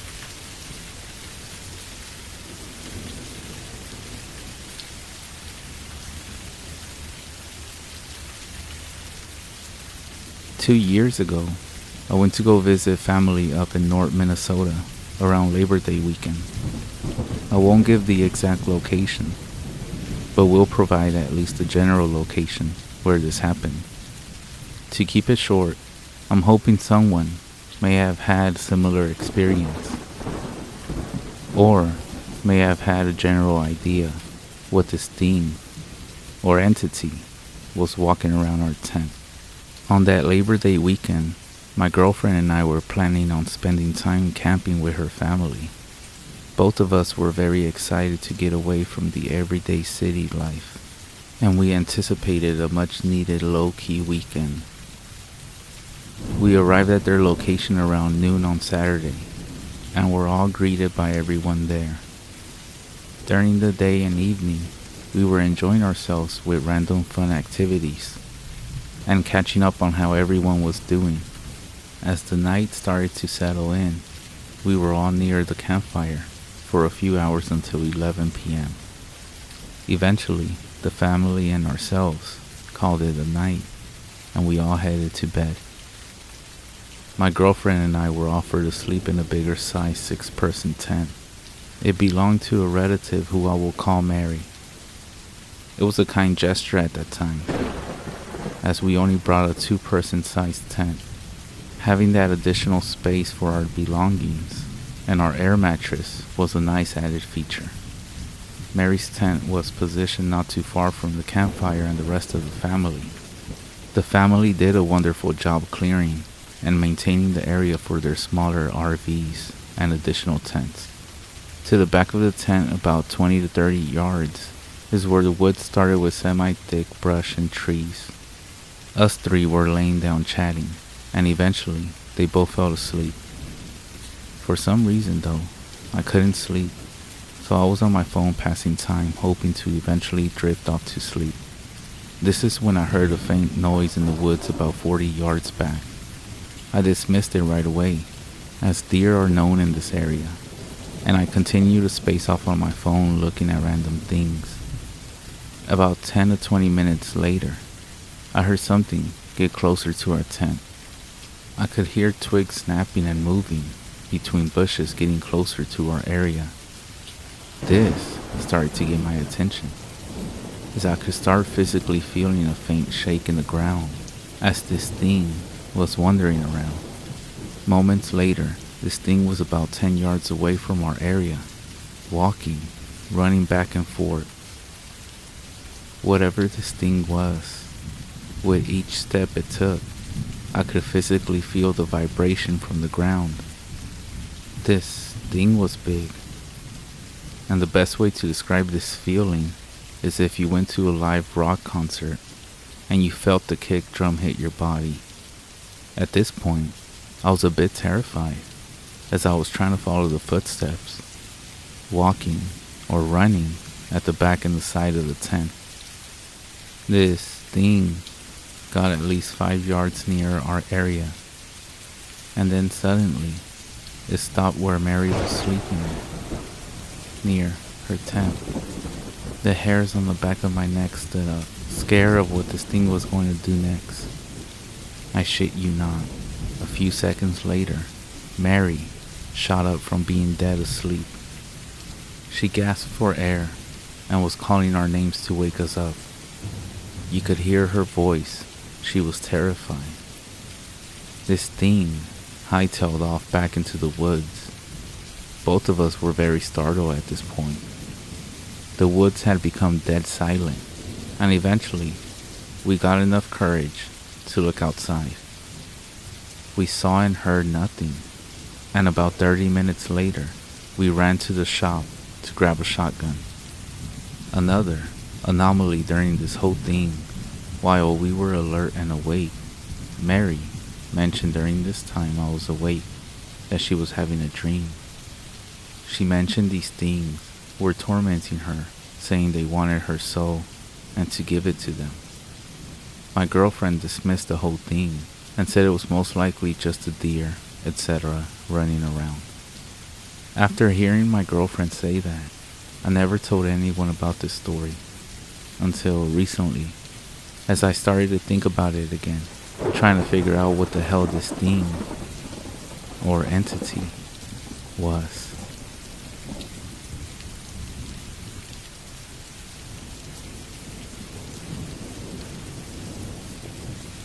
The one and only time I went hunting was with my father when I was 11.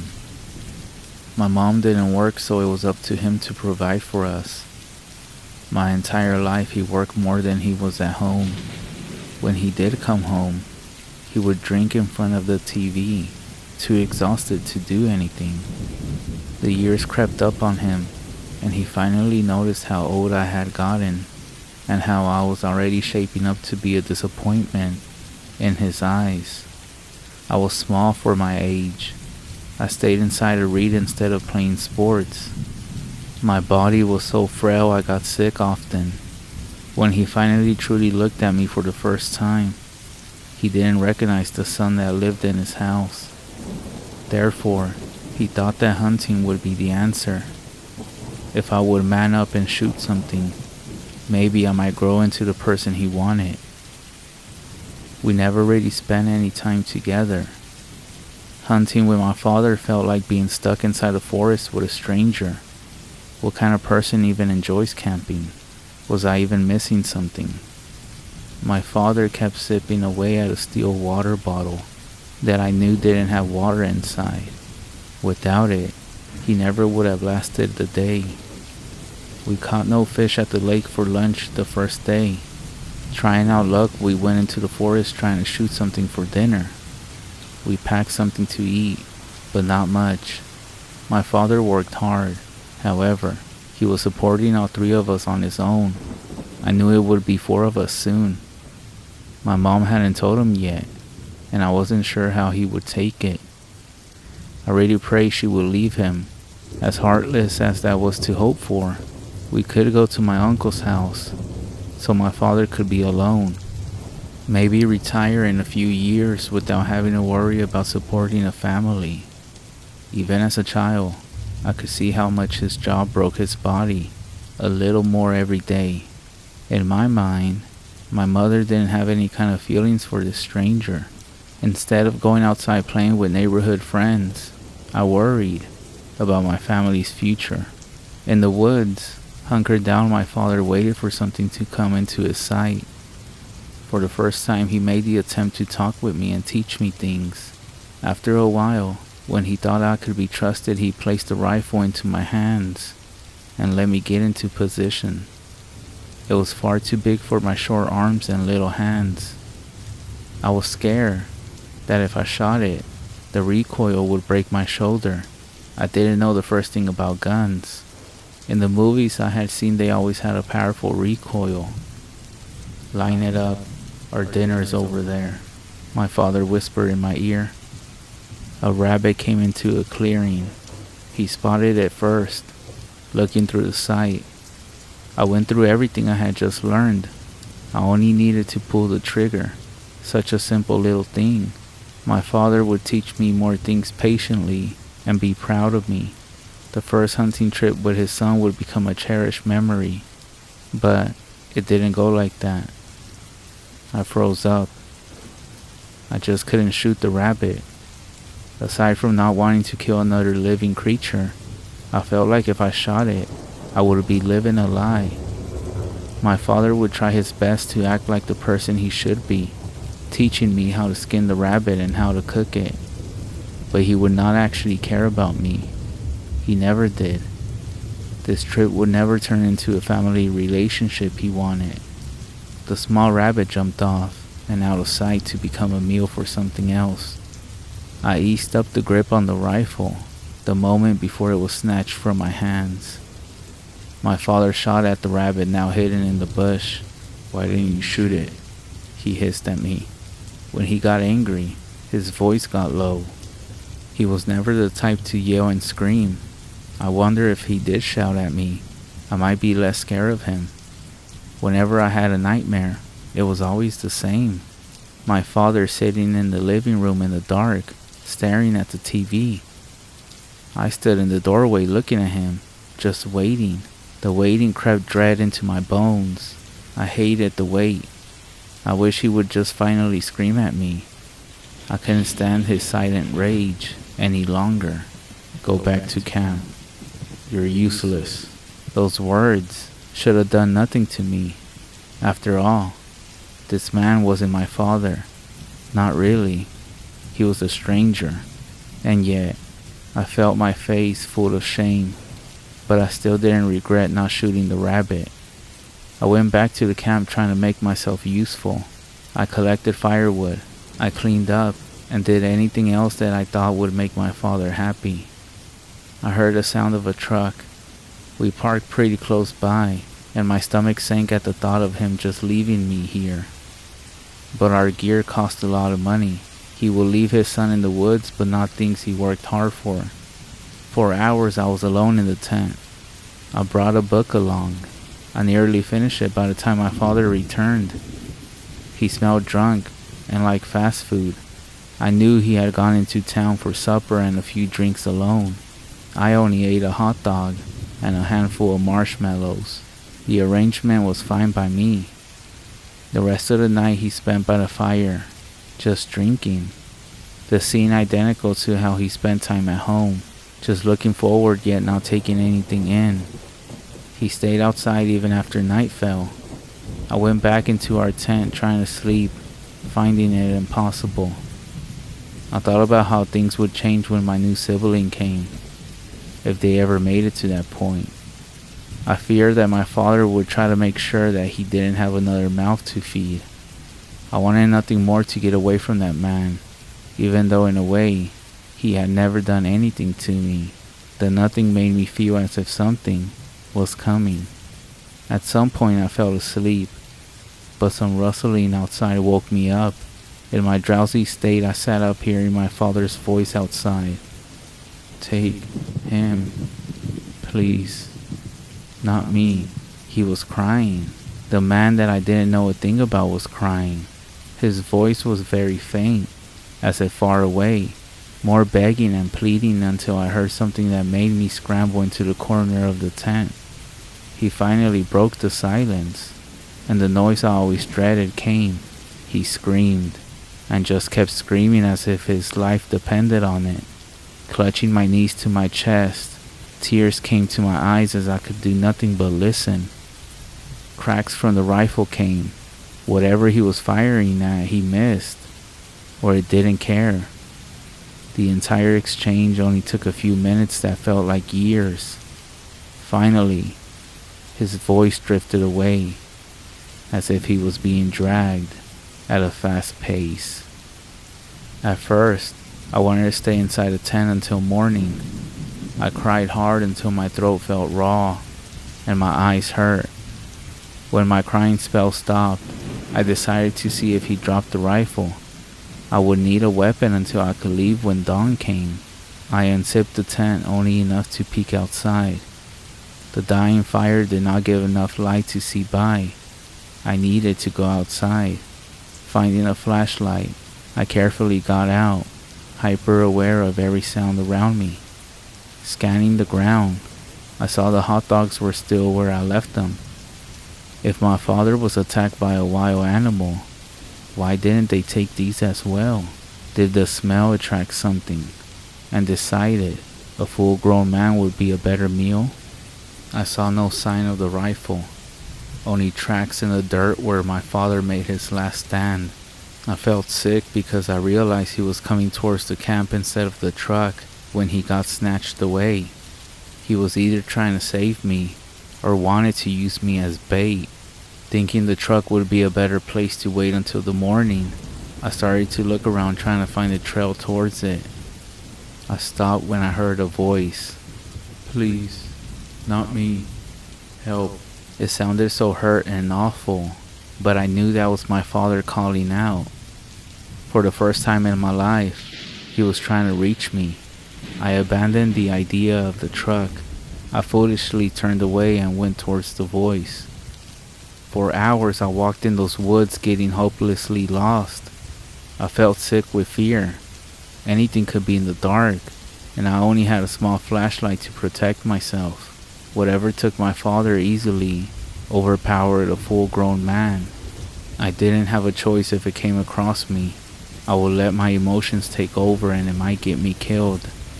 Then again, I was only a child back then, so I shouldn't be too hard on myself. "Please, please." The voice came from close by, very low and raspy, but still my father's voice. I had been walking for hours at that point. My small body wasn't meant to move this much in the cold, wet darkness. I knew a fever already coming, and wasn't thinking clearly as I walked towards the voice. I didn't even consider it may be someone else aside from who I wanted to find. Coming into a clearing, I started to look around with my flashlight. The small beam of light landed on something that made me choke on air. Someone killed a deer, skinned it, and hung it from a tree. In the darkness, that's what it looked like. I knew what a skinned deer looked like. It's what my mind wanted to see. The kill was so fresh, blood still dripped down onto the grass. I couldn't stop myself from starting to take a shorter and shorter breath when a whisper of a thought came to my mind that the body wasn't a deer. "That's not him," I said out loud, only to myself. "That's not him. It's a deer. It's a small deformed deer with small legs." Unable to stop myself, I suddenly hunched over and threw up my meal from hours before, mostly bile that stung my throat. Seeing such a sight in the dark made me completely snap. Instead of screaming, I started to laugh, on my knees alone, lost and scared beyond words. Weak chuckles at first, that turned into a cackling, that soon turned into heavy sobs that locked up my chest. "It's not him." I was sobbing, holding myself, not being able to look at the body in front of me. After getting another few glances between tears, I saw how different the legs were compared to what deer legs should look like. I only held on to some hope it wasn't my father skinned and hanging from a tree, because I had just heard him a few minutes before entering the clearing. The kill was new, but skinning took a while, even if you knew what you were doing. In the next few moments, I saw why my hope was unfounded. I forced myself to stop crying when I saw a pale face in the dark on the other end of the clearing. The face looked at me through the trees, just beyond the skinned body. I opened my mouth to ask for help, but nothing came out aside from a croak. To my horror, the face came out of the trees with the rest of its terrible body. I didn't understand what I was seeing, even though the pale creature stood out in the darkness. I wanted to believe I was still in my tent dreaming this entire thing. The monster was a thing of nightmares. It was skinny, so much so I could see every bone in its body. It had arms so long they walked on its elbows, the rest of its arms folding backwards, sticking up above its head. The same was for its legs. It crawled on its knees, legs pointed up towards the sky. The pale thing saw me. Inhuman sunken eyes on a flat human-shaped face. Standing up, I thought I could run. It was still a few feet away, and judging from how deformed its body was, I doubt it could move very fast. I only got to take a single step back when it raised an arm. The rest of its arm snapped ahead, easily covering the distance of the clearing. I assumed it couldn't reach more with its entire arm because it was bent back, but I was mistaken. Twisted fingers grabbed the front of my shirt. I was dragged, too in shock to do anything. Raising me up, I met those horrible black eyes. The smell of rotting breath nearly made me pass out. I was so small and frail I could do nothing to fight against this monster. Most likely my father was dead. It would skin me and eat me, and I couldn't do a damn thing about it. The whole situation was so bleak. I surprised myself over what I did next. I started to laugh again. The monster's features twisted in confusion. I still laughed until tears came back to my eyes. And that thing, whatever it was, copied me. It laughed my own voice back towards me, and we both ended up laughing until I physically couldn't any longer. I wish I had an explanation of how I escaped from that creature. I was told later that I had been found on a hiking trail. A week later, nearly starved to death.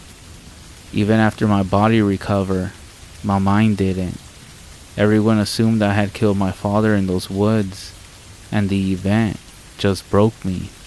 I wish I could believe that, and that the creature I had seen wasn't real. I don't remember the 2 years after I had been found. I ate and slept, not doing much else. One day, I weakly laughed at a joke I overheard. When the doctors found out I would react to any kind of comedy, they were able to get me to laugh myself back to a new normal.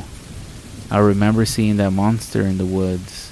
Then, I was with my mother and a new little sister.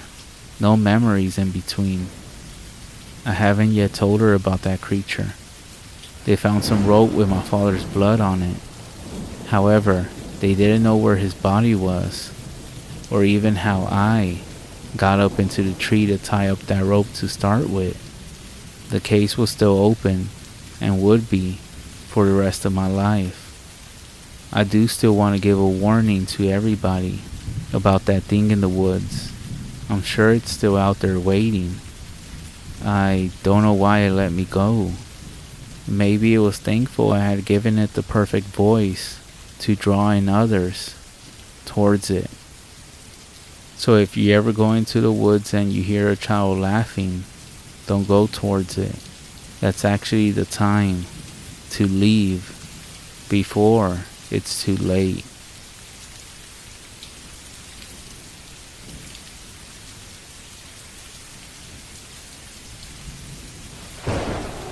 I'm a 21-year-old Navajo. I have family that lives on a plot of land south of Gallup. It's about a 30-minute drive to my family's land, and it's surprisingly not deep in the woods. I remember first being in close proximity with a witch when I was about 7. I was at my uncle's house. Our land has 3 homes on it. His, my mom's, and his girlfriend. They were drinking, and my uncle went to relieve himself out the front door.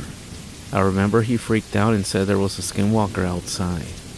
I freaked out, and his girlfriend said it was okay, that it was just Scooby-Doo, attempting to lessen my fear. Since it's been so long, I remember those important details only after that. I have no memory of what happened. That uncle passed away that year, and I always think about what could have been between me and him.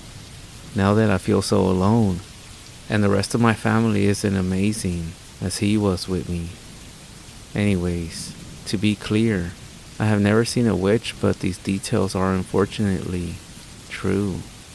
Jumping ahead a couple of years, I'm in 8th grade. My grandpa, who lived with my mom and me, is in the hospital. I ended up sleeping in his bedroom because I always slept on my mom's floor due to being creeped out by the thought of a witch. trying to peer inside my window, or hearing the noises it could make.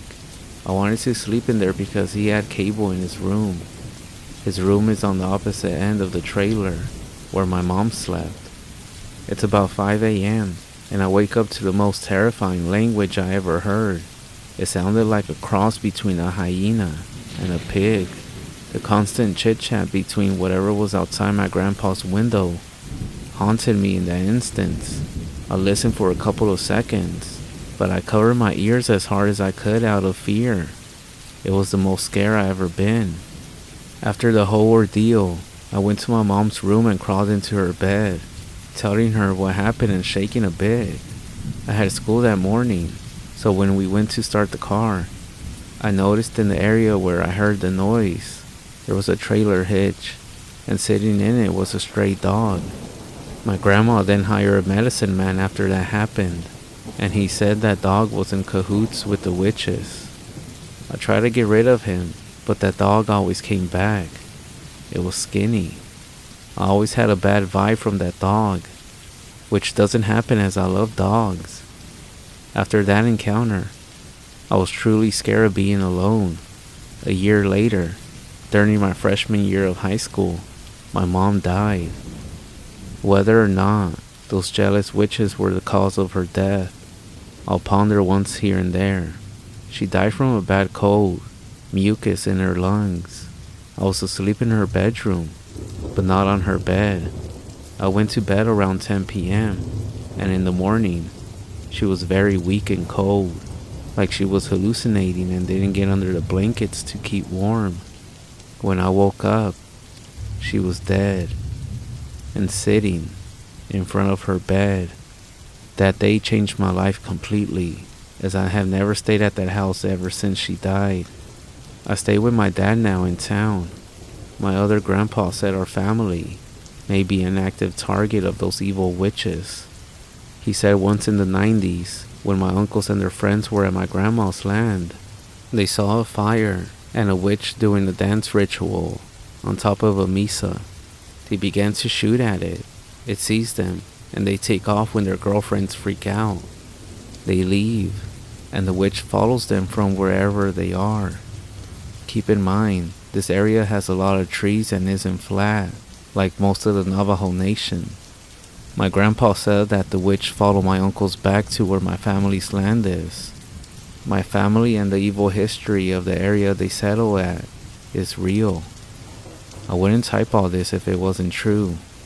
I don't like fake paranormal stories, and you wouldn't either if the paranormal was just a footstep away. After all the harm these witches have done, no one wants to talk about it or do anything about them. What is there to do? It's been 6 years now since my mom died. We saw what happened when my family interfered with this ritual and what ended up happening to all of them. So there are things out there that are just best left alone.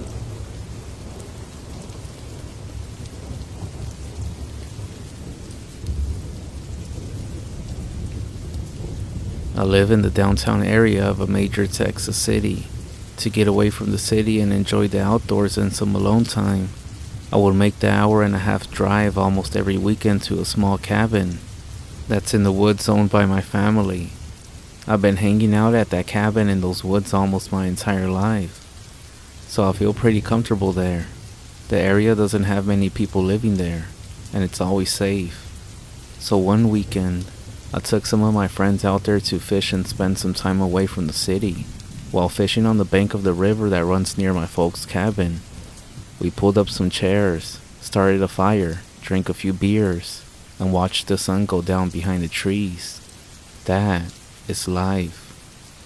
After sitting around for a few hours, I suggested we go hunting the next morning for breakfast.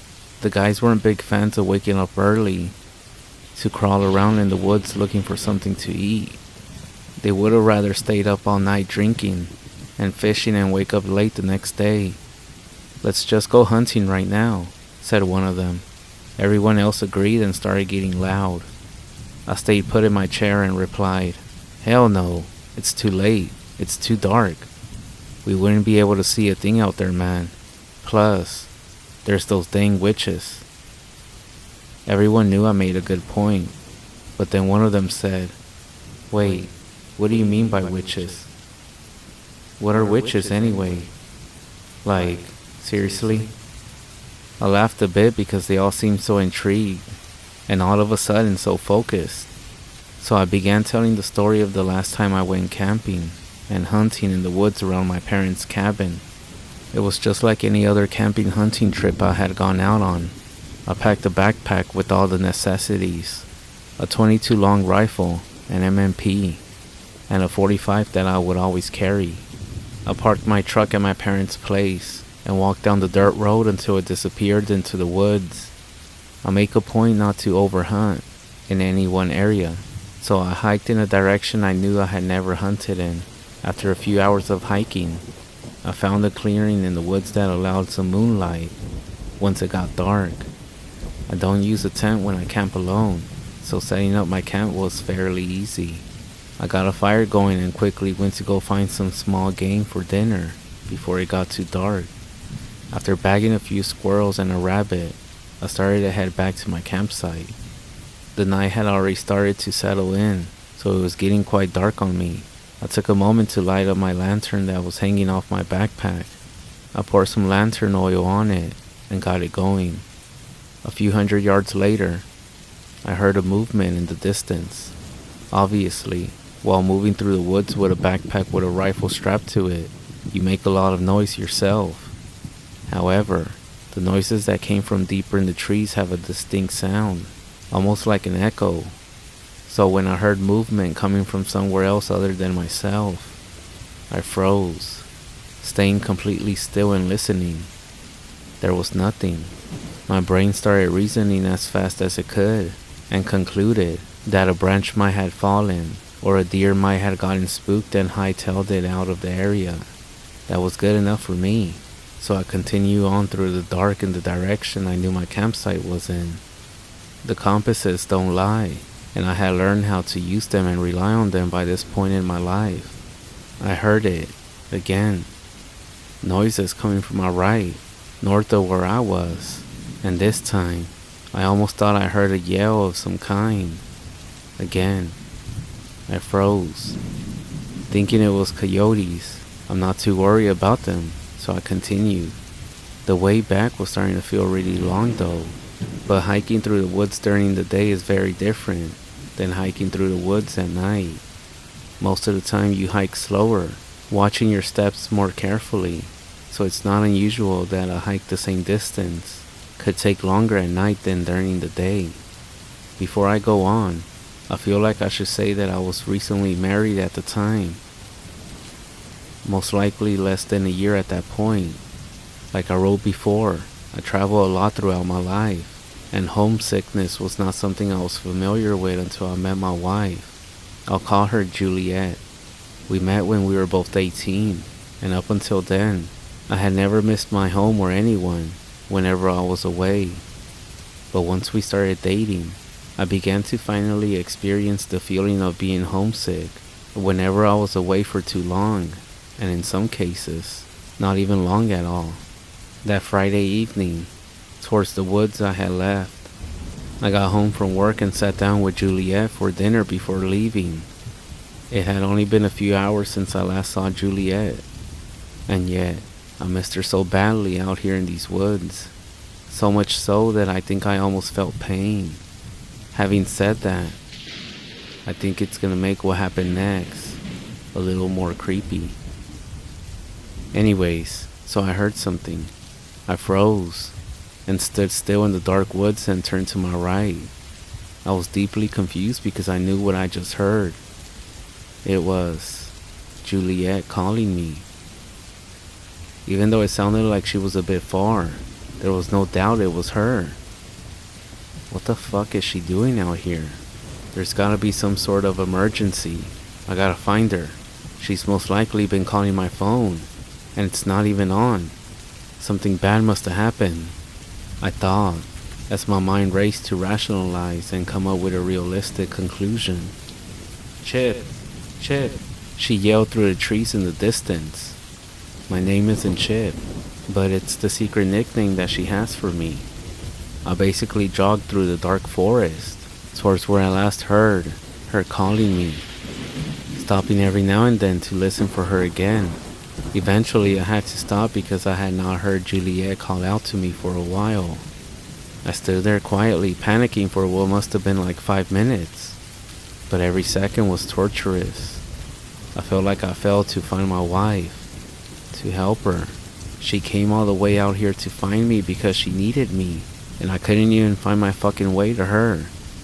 And then, that's when I heard it again. Chip. Chip. Her voice quietly resonated through the tall trees, and she sounded like she was in pain.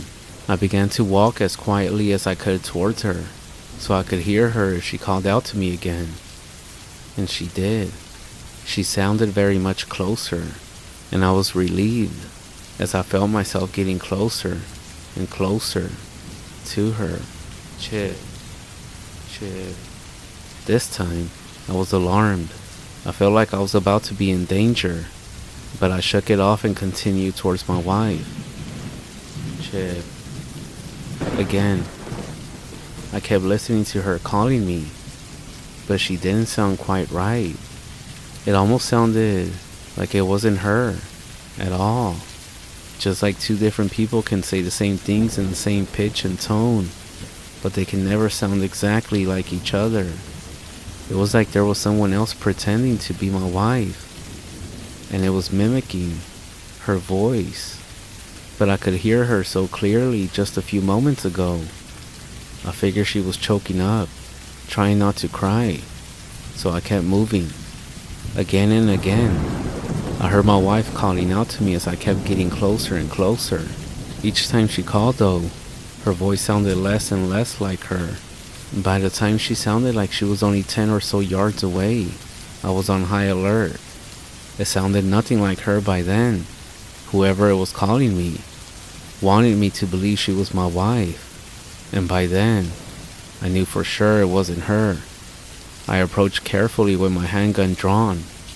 This person wasn't moving one bit, but I could tell where she was.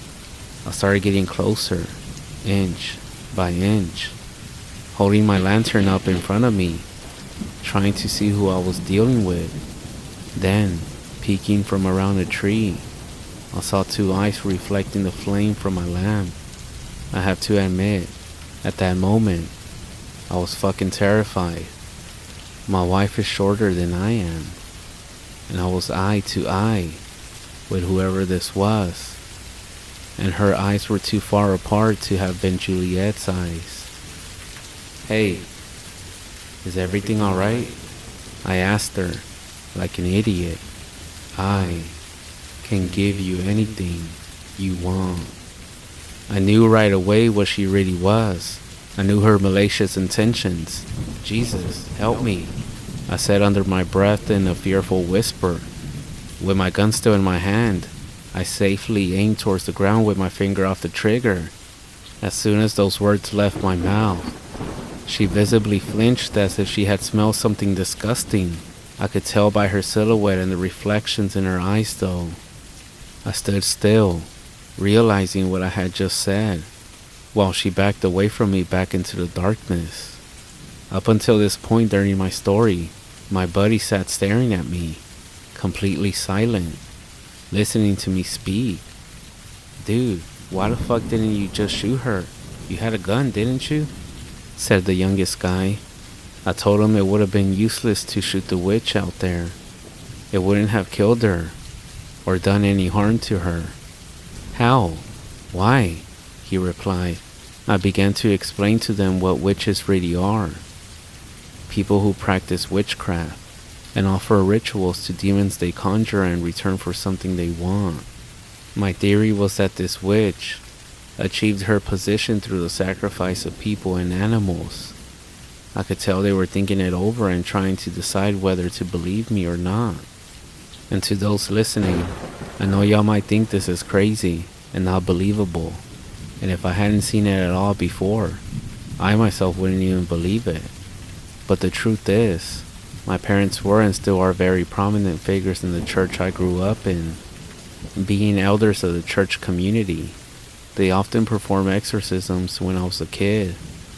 And no, I don't mean the stereotypical Hollywood Catholic priest with a little white thing on his neck under a black jacket, holding up a wooden cross.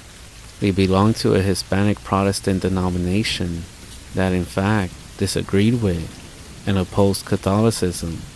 Being too young to stay home alone, I was often taken with my parents on house calls to pull demons out of people. It was a horrible experience every single time. In Latino America culture, it's not uncommon for people and their kids to visit witch doctors, or even doctors who heal when somebody is feeling sick, or when they want their lives to move in a better direction, and sometimes when they want harm to come upon someone who has wronged them. However, being part of these rituals is like an open invitation for demons and leaves people open to demonic activity. So there was always someone in need of help in our community. I watched and listened to everything my parents did during exorcisms, and I had read every book my dad kept in his office about the subject. By the time I had this incident in the woods, I already knew what to do and what not to do very well. I continued my story after explaining a bit more to my buddies. As I was saying, I stood in the dark forest with my lamp held up, with my arms stretched out until I could no longer see or hear the witch backing away. My adrenaline took a while to finally settle down. Then, that's when the fear came. I tried walking back to my campsite quietly, but my nerves got the best of me, and I ended up almost running through the darkness. I was pretty confident I could find my way back, but either way, I kept checking my compass. After running and running in the correct direction, I never reached my campsite. I felt confused and doubted myself like never before. Maybe I really don't know anything about being out in the woods. How could I have gotten myself so lost? I turned around and walked until I saw a familiar pattern in the trees. Once I felt confident about where I was, I forced myself to walk back to where I ran into that witch. When I found the tree she was initially hiding behind, I stared at it for a good while, expecting her to peek around it again, but nothing. Thankfully, I retraced my steps back to where I had gone off the path to follow Juliet's voice. After hiking a bit longer, I found my campsite. I was exhausted, covered in sweat, scratched up, and hungry. I considered packing everything up and starting on the long walk back to the cabin, but I had no energy, so I called it a night. I didn't even sleep much even though I felt entirely drained. The woods were very loud that night, even by a summer night standard. The bugs and animals didn't stop to take a breath for a second, and the owls were very aggressive as well. I could hear them screaming near and far all night. Every time I began to drift off to rest, I would get awakened to the screams of the owls, echoing in the forest. Or at least that's what I assumed to be. I turned to look at the guys and asked them if they were still down to creep into the woods. They looked at each other and said, "Yes." "Well, y'all go ahead. I'm not going in there right now," I said, laughing to myself. "But it didn't even do anything to you. You scared her away," one of them replied. "Maybe, but it's only because I said the name of Jesus," I said. "Well, just say it again if she comes back, dude," he said, almost annoyed. "It's not that simple. I think you really have to believe for that to work. And I can say I really did believe back then. But now, I won't be calling on anyone to come help me." After I said that, I don't remember much about the night, other than that all of us ended the night by watching Blood Diamond in the cabin. It's the only movie that my parents have in there. I think it was already there when they bought the place. As for what I said about believing, I'm not 100% sure it's right. Most demons hate God and Jesus, and I'm not sure if they care if you believe in God or not. It's not that I don't believe in God anymore. However, the only reason I do believe is because I seen the other side of things. That witch that I saw knew what I loved and what I missed, and that I would have done anything for my wife. I have seen, encountered, and even felt evil, but I have never felt God.